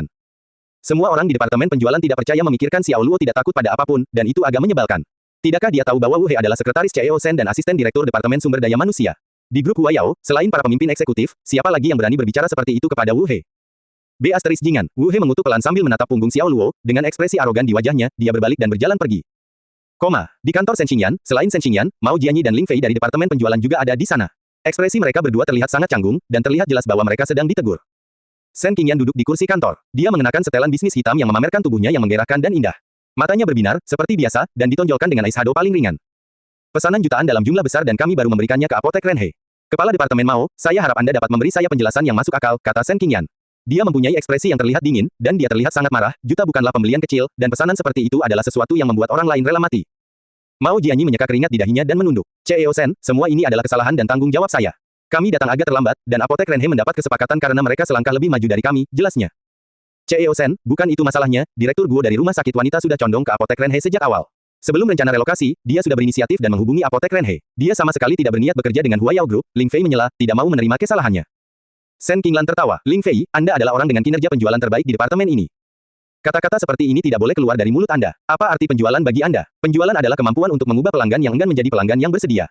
Jika perintah ini dapat dilakukan dengan mudah, mengapa saya mengirim Anda dan kepala departemen mau? Saya bisa saja mengirim seseorang sebagai perwakilan untuk menandatangani kesepakatan dengan Direktur Guo, dan sesederhana itu, bukan? Ling Fei tercengang oleh pertanyaan itu dan menundukkan kepalanya. Memang benar, jika semua klien dapat dengan mudah dipuaskan, maka tidak diperlukan tenaga penjualan. Sebagai tenaga penjualan, adalah bagian dari tugas mereka untuk mengidentifikasi dan mendapatkan klien baru. Mes, Shen, ini semua salahku. Jika Anda perlu meminta pertanggungjawaban seseorang atas kesalahan ini, maka sayalah orangnya, kata Mao Jianyi dengan nada mencela diri sendiri. Apakah kamu bertanggung jawab? Bagaimana saya harus melakukannya? Kurangi uang dari gajimu. Shen Qingyan membanting tangannya ke atas meja dan menangis, bahkan jika saya mengambil semua gaji yang Anda peroleh sepanjang hidup Anda, itu tidak akan sebanding dengan 170 juta itu. Mao Jianyi belum pernah melihat Shen Qingyan semarah ini sebelumnya. Dia memahami gawatnya situasi dan menyadari bahwa pekerjaannya mungkin dipertaruhkan. Dia tidak yakin apa yang harus dia lakukan dan hanya bisa berdiri di sana dengan wajah cemberut. Pintu mengetuk. Ketukan lembut datang dari pintu, dan Wu He yang kurus masuk dan mengangguk dengan sopan. Mes, Shen, Xiao Luo ada di sini, katanya. Biarkan dia masuk, kata Shen Qingyan. Ya, Mes Shen. Wu He keluar untuk membawa Xiao Luo masuk. Mao Jianyi dan Ling Fei bingung dengan apa yang terjadi. Mengapa bos mereka memanggil Xiao Luo ke sini? Mungkin dia ada di sini untuk menyelamatkan situasi. Xiao Luo segera masuk dengan percaya diri dengan senyum tipis di wajahnya. Kancing atas kemejanya terbuka, dan dia memancarkan aura tak terkendali namun karismatik. Dia mengangguk pada Mao Jianyi dan Ling Fei, mengakui mereka sebelum beralih ke Shen Qingyan dan bertanya, Mes. Shen, adakah yang bisa saya bantu? Aku butuh bantuan besar darimu. Shen Qingyan datang ke depan meja dan berdiri tepat di depan Xiao Luo. Dia mencium aroma lembutnya, itu seperti milik Suli. Sulit untuk mengetahui aroma apa itu, tapi yang pasti wanginya enak dan menyegarkan. Xiao Luo tidak mengatakan apapun dan menunggu dia melanjutkan. Saya yakin Anda pernah mendengar tentang relokasi rumah sakit wanita dan anak di kota ini dan mereka membeli peralatan medis dan obat-obatan dalam jumlah besar, kata Shen Qingyan. Aku baru saja mendengarnya, jawab Xiao Luo. Itu hebat. Suara Shen Qingyan penuh gairah dan penuh harapan. Negosiasi kontrak Jianyi dengan direktur medis rumah sakit, Guo Taining, telah gagal, dan dia sekarang lebih cenderung bekerja dengan Renhe Medicines, katanya, karena mereka belum menandatangani kontrak, saya ingin Anda bertemu Guo Taining dan yakinkan dia untuk bekerja bersama kami. Jadi, ini tentang membuat Xiao Luo menyelamatkan situasi. Mao Jianyi dan Ling Fei bertanya-tanya dalam hati seberapa besar kepercayaan Mes Shen terhadap Xiao Luo, karena Guo Taining telah menyatakan keputusan tegasnya untuk membeli dari Renhe Medicines. Meskipun Xiao Luo telah mendapatkan kesepakatan dengan Putri Dubai sebelumnya, situasi saat ini berbeda, dan tampaknya tidak realistis mengharapkan Xiao Luo meyakinkan Guo Taining sebaliknya. Xiao Luo terkejut dan tertawa kecil sebagai jawabannya. Anda menganggap saya terlalu tinggi, Nona Shen. Apalagi yang bisa saya lakukan untuk menjadikannya klien kami, padahal keduanya gagal mencapainya. Dia tidak percaya diri sama sekali untuk mendapatkan kesepakatan ini karena dia tidak mengenal Guo Taining. Selain itu, Guo Taining telah memutuskan untuk membeli dari Renhe Medicines, yang menunjukkan bahwa hanya ada sedikit ruang untuk negosiasi. Yah, jangan katakan itu, Luo. Anda berhasil mendapatkan kesepakatan dengan Putri Dubai sebelumnya. Siapa tahu, mungkin kamulah yang bisa menghubungi Guo Taining, kata Mao Jianyi sambil tersenyum masam. Kamu dengar itu, bahkan Jianyi berpikir kamu bisa melakukannya. Setidaknya kamu harus mencobanya, Shen Qingyan antusias saat matanya berkilauan dengan harapan. Shen Qingyan memiliki kepercayaan yang tidak dapat dijelaskan pada Xiao Luo. Dia selalu merasa bahwa pria itu memiliki dorongan dan energi yang tak ada habisnya yang membuatnya tampak tangguh, dan bersamanya, tidak ada yang mustahil. Mereka harus berusaha sekuat tenaga untuk mendapatkan kontrak itu karena nilainya 170 juta. Xiao Luo mengerutkan kening. Jika dia yang menangani akun ini sejak awal, dia pasti akan mengambilnya, tapi itu bukan miliknya. Klien tersebut dikelola oleh Mao Jianyi dan Ling Fei, dan mereka tidak dapat menutup penjualan. Jika berhasil, perusahaan secara keseluruhan pasti akan senang, namun keduanya akan merasa malu atau bahkan terlalu malu untuk tetap bertahan di perusahaan tersebut. Xiao Luo bergabung dengan Huayao Corporation untuk menghabiskan waktunya. Selama tidak ada yang mencoba memprovokasi dia hanya akan fokus melakukan pekerjaannya dan tidak akan pernah melakukan apapun yang merugikan kepentingan siapapun. Sebagai pemimpin tim 3, dia bertanggung jawab untuk memenuhi target penjualan seluruh timnya, namun menutup kasus rumah sakit wanita dan anak bukanlah salah satunya. Xiao Luo menggelengkan kepalanya dan berkata, kamu harus bertanya pada orang lain. Tidak ada yang bisa saya lakukan untuk kasus ini. Haruskah aku menelepon Li untuk memberitahunya bahwa kamu tidak punya ambisi di perusahaan ini dan hanya menghabiskan waktumu di sini? Shen Qingyan mengancam Xiao Luo, percaya bahwa itu adalah kelemahannya. Xiao Luo mencemooh, silakan. Kenapa kamu? Shen Qingyan tidak bisa berkata-kata tetapi agak tenang. Dia merasa bahwa Xiao Luo adalah seorang jenius, dan tidak ada yang tidak dapat dia capai jika dia bertekad untuk melakukannya. Namun, dia tidak akan hanya mendengarkannya. Saat berikutnya, dia merendahkan dirinya dan berkata, Xiao Luo, tolong bantu kami dalam hal ini. Jika Anda mampu menutup penjualan ini, saya akan memberi Anda 10% dari penjualan sebagai komisi. Bagaimana kedengarannya? Wajah Mao Jianyi dan Ling Fei langsung menjadi gelap. Bukan hanya karena Shen Qingyan memintanya untuk menangani kasus ini, tetapi juga karena komisi 10%. Biasanya, tim penjualan hanya menerima 5%, setengah dari yang ditawarkan kepada Xiao Luo. Untuk klien besar dalam hal ini rumah sakit wanita dan anak berpotensi mendapat komisi sebesar 17 juta. Itu 17 juta, itu adalah jumlah yang hanya bisa diimpikan oleh orang lain. Xiao Luo merasa tergoda. Dia mungkin pemilik bengkel Luo dan memiliki kekayaan bersih sekitar 50 miliar, namun dia masih tertarik untuk mendapatkan lebih banyak uang. Bam! Tiba-tiba, pintu kamar terbuka lebar. Seorang pria berusia 50-an dengan rambut abu-abu menerobos masuk. Dia mengenakan kemeja putih dan memiliki 3 garis dalam di dahinya. Garis-garisnya menyerupai garis-garis di kepala harimau, membuatnya tampak garang dan mendominasi. Dia adalah paman ketiga Shen Qingyan, Shen Xingqing. Selain Shen Xingqing, Sule dan temannya yang lain juga ada di sana dengan kepala dibalut. Pada saat yang sama, 2 pengawal berbadan tegap berdiri di dekatnya, tanpa menunjukkan ekspresi. Paman, sepertinya kamu belum belajar mengetuk sebelum masuk, kan? Shen Qingyan mencela. Ada sesuatu yang penting untuk kukatakan. Shen Xingqing menunjuk ke arah Xiao Luo dan merengut, itu dia. Tangkap dia dan bawa dia ke kantor polisi. Ya Pak, kedua pengawal itu mengakui dan mulai mendekati Xiao Luo. Tunggu, bentak Shen Qingyan, menghentikan tindakan lebih lanjut. Dia menoleh ke arah pamannya dan berkata, Paman, apa yang dia lakukan? Mengapa Anda membawanya ke polisi? Shen Xingqing mendorong Sule dan rekannya di depannya. Dia melakukan ini, berkelahi di kantor dan menyebabkan luka parah pada rekan-rekannya. Apakah dia seorang gangster? Ini tidak bisa dimaafkan. Dia menggonggong. Xiao Luo melakukan ini, melihat luka pada Sule dan temannya, Shen Qingyan, Mao Jianyi dan Ling Fei sangat terkejut. Mereka tampak seperti terluka di medan perang, dan bahkan perbannya berlumuran darah. Ini adalah pemukulan tanpa ampun. Kamu melakukan ini, Shen Qingyan bertanya, terguncang karena keterkejutannya. Xiao Luo tidak menjawabnya dan menoleh ke arah Sule sambil tersenyum, wow, kamu terlihat cukup cepat dalam balutan perban. Selain itu, Anda terlihat berpikiran jernih, sepertinya tengkorakmu cukup keras, dan kamu mungkin akan baik-baik saja. Xiao Luo, sekarang saatnya membayar tindakan sembronomu. Sule memelototi Xiao Luo, matanya berkobar-kobar, dan, jika diberi setengah kesempatan, dia akan menguliti Xiao Luo hidup-hidup jika dia bisa. Karena dia mendapat dukungan dari Shen Xingqing, dia merasa tenang ketika bertemu Shen Qingyan untuk melaporkan kejadian tersebut. Presiden Shen, saya berselisih paham dengan Xiao Luo di kantor sebelumnya, dan dia tiba-tiba menyerang saya menggunakan pelatihan seni bela diri. Dia bahkan memecahkan pot kaktus di atas kepalaku dan membuatku mengeluarkan darah tanpa henti. Saya meminta keputusan Presiden Shen agar tindakan yang tepat diambil terhadapnya. Ini hanyalah sebuah pertunjukan karena dia sudah mendapat dukungan Shen Xingqing. Namun, penanggung jawab Huayao Corporation adalah Shen Qingyan, jadi Sule masih harus melalui proses penjelasan resmi kepadanya. Shen Qingyan memandang Xiao Luo dengan sangat prihatin karena tidak ada perusahaan yang dapat mentolerir perilaku dan perilaku kasar seperti itu, bahkan sampai merugikan sesama karyawan di dalam gedung kantor. Tapi, apa yang sebenarnya ada di pikiran Shen Qingyan adalah dia tidak mengerti mengapa Xiao Luo memiliki sifat yang begitu biadab, dan apa yang membuatnya begitu ganas. Dia bukan seorang hooligan, sebenarnya, dia tampak seperti orang yang baik dan sopan. Mungkinkah kasus Yang Hongzi benar-benar ada hubungannya dengan dia? Xiao Luo, apakah kamu menyerangnya? Mao Jianyi menanyai Xiao Luo dengan nada menuduh. Ya, tapi, kamu benar-benar mengecewakan, apapun alasan yang kamu kemukakan, menyerang rekan kerjamu di kantor pasti salah. Mao Jianyi menyelanya dan memilih untuk memihak Sule tanpa ragu-ragu, dia memohon kepada Shen Qingyan, Presiden Shen. Tuan Wakil Presiden benar tentang Xiao Luo yang benar-benar hooligan. Jika kita tidak menerapkan hukuman berat atas perilaku seperti itu, hal ini tentu akan merugikan ikatan perusahaan dan lingkungan kerja. Perubahan sikap yang begitu drastis membuat Xiao Luo lengah. Namun, setelah dia melihat Mao Jianyi, Sule, dan Shen Xingqing melakukan kontak mata yang meragukan, dia menyadari bahwa orang-orang ini adalah burung dengan bulu yang sama, yang memberinya gambaran lebih baik tentang apa yang harus dilakukan. Shen Qingyan bingung dan tidak dapat mencapai resolusi yang sesuai, jadi dia bertanya, Xiao Luo, apa yang ingin kamu katakan untuk pembelaanmu? Apapun yang dikatakan si brengsek kecil ini tidak penting. Keponakanku, biarkan aku yang menangani masalah ini sepenuhnya, aku akan memerintahkan Departemen SDM untuk memecatnya, lalu membuat laporan polisi dan mengirimnya ke balik jeruji besi selama 1 bulan. Terlihat kepuasan penuh dalam cara Shen Xingqing tersenyum ajaib. Dia kemudian menatap Xiao Luo dengan dingin dan berkata, jangan pernah berpikir bahwa kamu bisa keluar dari perusahaan Huayao tanpa terluka setelah menyebabkan kekacauan seperti itu. Hah, kamu jelas-jelas melebih-lebihkan kemampuanmu. Shen Xingqing, beraninya kamu mengambil tindakan seperti itu tanpa izin dari kantorku. Apakah pendapat saya tidak penting, atau Anda ingin saya mengadakan rapat dewan dan memaksa Anda mundur? Shen Qingyan berteriak. Dia mengatupkan rahangnya karena marah karena jelas bahwa Shen Xingqing bertujuan untuk mengganggunya melalui insiden ini. Meskipun secara lahiriah, sepertinya dia sedang mempermainkan Xiao Luo, Shen Xingqing sebenarnya mengincarnya, itulah satu-satunya keahliannya. Shen Xingqing mengangkat bahu, mengembalikan wewenangnya untuk menangani masalah ini. Dia kemudian duduk dan menyilangkan kaki untuk menunggu keputusan Shen Qingyan. Xiao Luo, lanjutkan, kata Shen Qingyan. Saya tidak punya banyak hal untuk dikatakan. Ya, saya memang menyerang Sule, dan jika hal yang sama terjadi lagi, saya akan tetap melakukannya, jawab Xiao Luo sambil tersenyum. Shen Qingyan tidak mendesaknya lebih jauh dan menoleh ke Sule, Tuan. Su, kenapa Xiao Luo menyerangmu? Itu karena perbedaan pendapat kami, jawab Sule. Perbedaan pendapat seperti apa? Spesifiklah, ceritakan setiap detail apa yang terjadi di kantor tadi, dengan jelas dan lengkap. Perintah Shen Qingyan. Shen Qingyan telah naik ke posisi Presiden Huayao Corporation melalui kegigihan dan kemampuan uniknya sendiri. Jadi, ketika dia bersikap serius, dia akan memancarkan dominasi yang sangat kuat terhadap orang lain. Sule menggigil di tempatnya berdiri dan merasa karirnya dipertaruhkan. Giliranmu, Shen Qingyan memandang ke arah sahabat Sule. Pria itu mungkin dekat dengan Sule, tetapi dia tidak memihak Shen Xingqing, jadi dia relatif netral. Dia tidak berani berbohong di depan presiden perusahaan Huayao, jadi dia menceritakan setiap detail kejadian di kantor. Setelah mendengarkannya, Shen Qingyan tersenyum kecut dan menatap Sule. Itu bukan soal perbedaan pendapat, tapi kamu sengaja mengejeknya. Anda menghinanya terlebih dahulu, dan dia bereaksi secara agresif, jadi apa masalah Anda? Dia bertanya. Saya, Sule tercengang, dan dia tidak mengerti bagaimana semua ini tiba-tiba berbalik melawannya. Anda sendiri juga seorang pemimpin kelompok, tetapi alih-alih bekerja dengan rekan-rekan Anda malah sengaja menghina dan mengejek mereka. Apakah Anda punya banyak waktu luang, Tuan Su? Apakah perusahaan tidak memberi Anda tugas sama sekali? Shen Qingyan menegur Sule, dan setiap poin yang dia sampaikan sangat tepat sasaran. Sule bersumpah dingin dan meminta bantuan Shen Xingqing dan Mao Jianyi. Batuk, keponakan, kata-katamu terlalu kuat. Tuan Su adalah karyawan perusahaan yang rajin dan bekerja tanpa kenal lelah dalam waktu yang lama. Dia bahkan pernah dirawat di rumah sakit karena keracunan alkohol karena minum dengan calon pelanggan untuk mendapatkan kesepakatan bisnis. Tuan Mao adalah saksinya, kan? Kata Shen Xingqing. Ya, Mao Jianyi menjawab dengan nada yang agak tidak wajar seolah-olah dia berada di pihak Shen Xingqing, dia juga sangat takut pada Shen Qingyan. Rasanya tidak nyaman duduk di pagar dan ditarik oleh dua kekuatan. Tan, Su adalah karyawan teladan di perusahaan kita dan patut ditiru oleh orang lain karena semangat pelayanannya.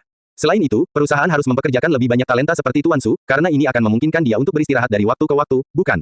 Sen Xingqing sangat memuji Sule, dan dia hampir menggambarkan Sule sebagai karyawan yang sempurna. Sule merasa sedikit tidak aman dengan penilaiannya dan bertanya-tanya apakah dia benar-benar sebaik itu. Hahaha, Xiao Luo tidak bisa menahan tawa, dan ketika dia menyadari semua orang sedang melihat ke sana, dia mencoba menahan diri dan melambaikan tangannya untuk meminta maaf. Maaf, ini lucu sekali. Biasanya, aku tidak akan tertawa secara tidak pantas, tapi ini keterlaluan. Saya benar-benar tidak bisa mengendalikan diri, ujarnya. Wajah Sule memerah saat dia menatap Xiao Luo dengan rahang terkatup.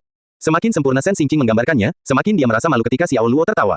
Xiao Luo praktis menyeretnya turun dari surga ke neraka dalam hitungan detik. Sen Xingqing menjadi marah dan berteriak, dasar brengsek, kamu keterlaluan. Bawa dia ke kantor polisi sekarang.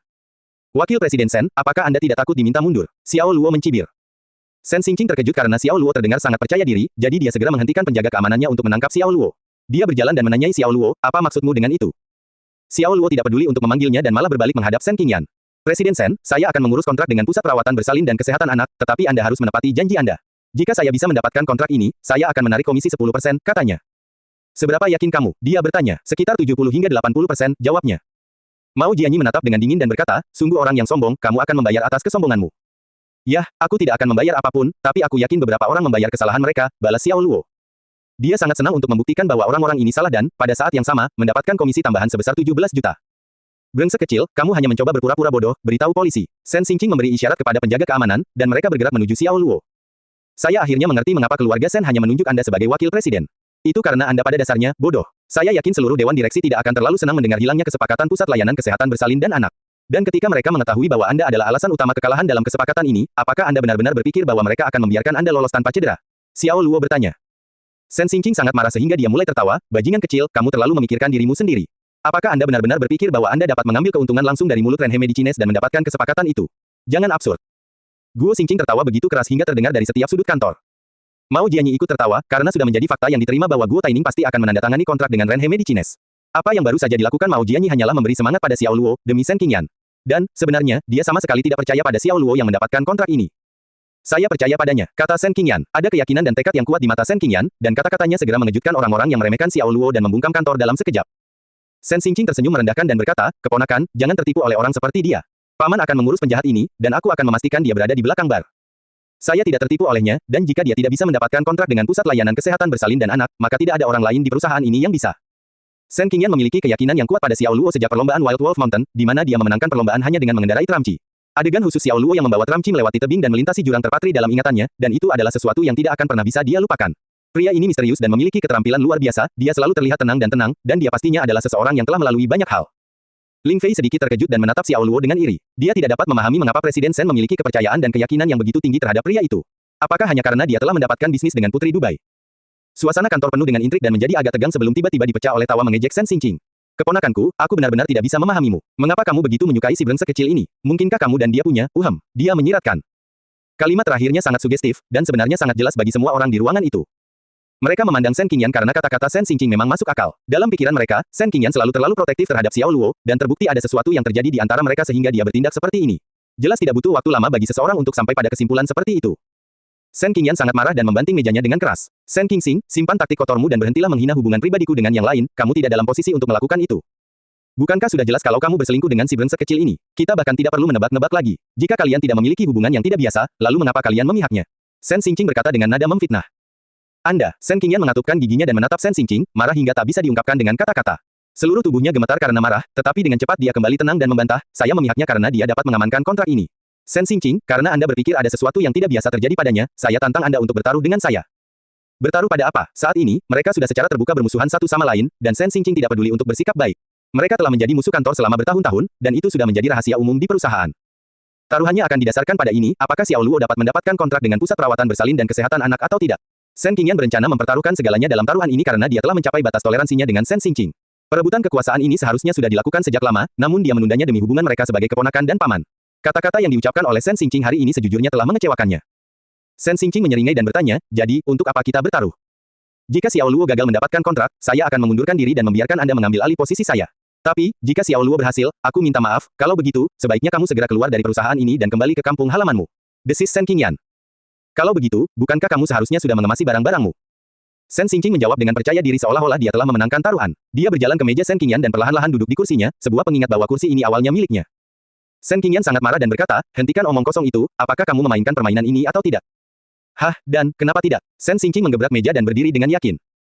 Mereka berdua saling menatap dengan amarah membara di mata mereka, begitu saja, pertarungan telah dimulai. Seluruh kantor kini telah berubah menjadi medan perang. Xiao Luo tampak tenang seolah ini tidak ada hubungannya dengan dia. Bos, kalian bertaruh berdasarkan kinerja saya, dan sepertinya tidak ada di antara Anda yang menanyakan pendapat saya. Bagaimana ini bisa benar? Dia berkata. Brengsek kecil, kamu tidak dalam posisi untuk berbicara, tutup mulutmu jika kamu tidak ingin aku mengirimmu ke kantor polisi. Teriak Shen Xingqing sambil menunjuk ke arahnya dengan jari gemetar. Xiao Luo tersenyum, kamu salah paham, maksudku adalah aku dengan senang hati akan ikut serta dalam taruhan itu. Kamu ingin ikut serta, apakah menurut Anda memenuhi syarat? Shen Xingqing membalas. Saya hanyalah seorang petugas penjualan di Huayao Corporation, dan saya memang tidak memenuhi syarat untuk bertaruh dengan Anda dalam hal pengaruh yang kami miliki di Huayao Corporation. Namun, karena kita berdua adalah manusia, bukankah itu memperbolehkan kita bertaruh dengan tubuh kita? Karena Presiden Shen telah mempertaruhkan posisinya, saya akan mempertaruhkan salah satu tangan saya pada taruhan ini. Jika aku benar-benar mendapatkan kontraknya, aku akan mengambil salah satu tanganmu, dan jika tidak, aku akan membayarmu dengan satu tangan, bagaimana dengan itu? Kata Xiao Luo. Terasa, semua orang menarik napas dalam-dalam, karena meskipun Xiao Luo mengatakannya dengan tenang dan santai, namun pesan dalam kata-katanya datang dengan pertanda buruk dan membuat mereka merinding. Shen Qingyan jelas terkejut dengan lamaran Xiao Luo, dan dia bergumam pada dirinya sendiri, menyerah untuk bertaruh. Apa sebenarnya pria itu begitu biadab? Shen Xingqing sedikit terguncang, tapi dia terus menatap Xiao Luo. Sule angkat bicara membela bosnya. Xiao Luo, kamu pikir kamu ini siapa? Anda hanyalah seorang bukan siapa-siapa yang berjuang di lapisan terbawah masyarakat kita, bagaimana tangan Anda bisa memiliki nilai yang sama dengan wakil presiden kita? Wakil presiden bisa menghasilkan ribuan juta hanya dengan menjentikkan jarinya, bisakah Anda melakukannya? Dia menegur. Sungguh orang yang biadab, saya salah tentang promosi Anda seharusnya tidak pernah dipromosikan menjadi pemimpin kelompok. Mao Jianyi tampak sangat menyesal telah mempromosikan Xiao Luo menjadi ketua kelompok grup 3, tetapi kenyataannya, dia melakukannya hanya karena Xiao Luo sangat dihormati oleh Shen Qingyan. Sebenarnya, dia tidak tahu bahwa Xiao Luo telah membuat marah Shen Xingqing. Apa, kalian ingin ikut bertaruh juga? Apakah kalian bertaruh? Meskipun Xiao Luo merasa tidak enak dengan taruhan ini, tetap saja, ini adalah kesempatan bagus untuk menyingkirkan semua ular ini sekaligus. Mao Jianyi tidak bisa diganggu, saya tidak berdebat dengan orang barbar. Kamu hanya tikus yang pemalu, jadi diamlah jika kamu takut, cibir Xiao Luo. Anda, Mao Jianyi tampak seperti rubah yang ekornya diinjak, matanya melebar, dan dia terlihat sangat marah. Xiao Luo kemudian berbalik untuk melihat Sule. Bagaimana denganmu, Tuan Su? Apakah kamu cukup jantan? Dia bertanya. Kau, brengsek, berhentilah mencoba mengintimidasiku dengan tipuan kotormu. Itu tidak akan berhasil padaku, ya, aku ikut dengan satu tanganku. Shen Xingqing menjawab. Sule mendukung Shen Xingqing, dan melihat bahwa dia telah bertaruh, tidak ada alasan bagi Shen Xingqing untuk mundur. Bagaimanapun, dia yakin kontrak itu tidak dapat diperoleh oleh Xiao Luo. Saya juga ikut, tidak mungkin Anda bisa mendapatkan kontrak dengan pusat layanan kesehatan bersalin dan anak, katanya. Yah, taruhannya sudah resmi sekarang. Saya harus mengingatkan Anda semua bahwa saya tidak akan menerima perubahan atau alasan apapun untuk taruhan ini, Xiao Luo memperingatkan. Setuju, siapapun yang mengingkari janjinya akan terkutuk, janji Shen Xingqing. Sule sedikit lebih tidak aman, namun, dia masih berdiri bersama Shen Xingqing dan berkata, itu benar, siapapun yang mengingkari kata-katanya akan terkutuk. Tentu, Xiao Luo menjawab, dan dia kemudian memberi mereka berdua senyuman percaya diri. Shen Qingyan terintimidasi oleh pria ini, dia mirip iblis yang memikat orang untuk menandatangani kontrak jahat sebagai imbalan atas keinginan mereka, menikmati pemandangan orang-orang menjual jiwa dan tubuh mereka dengan senyum sinisnya.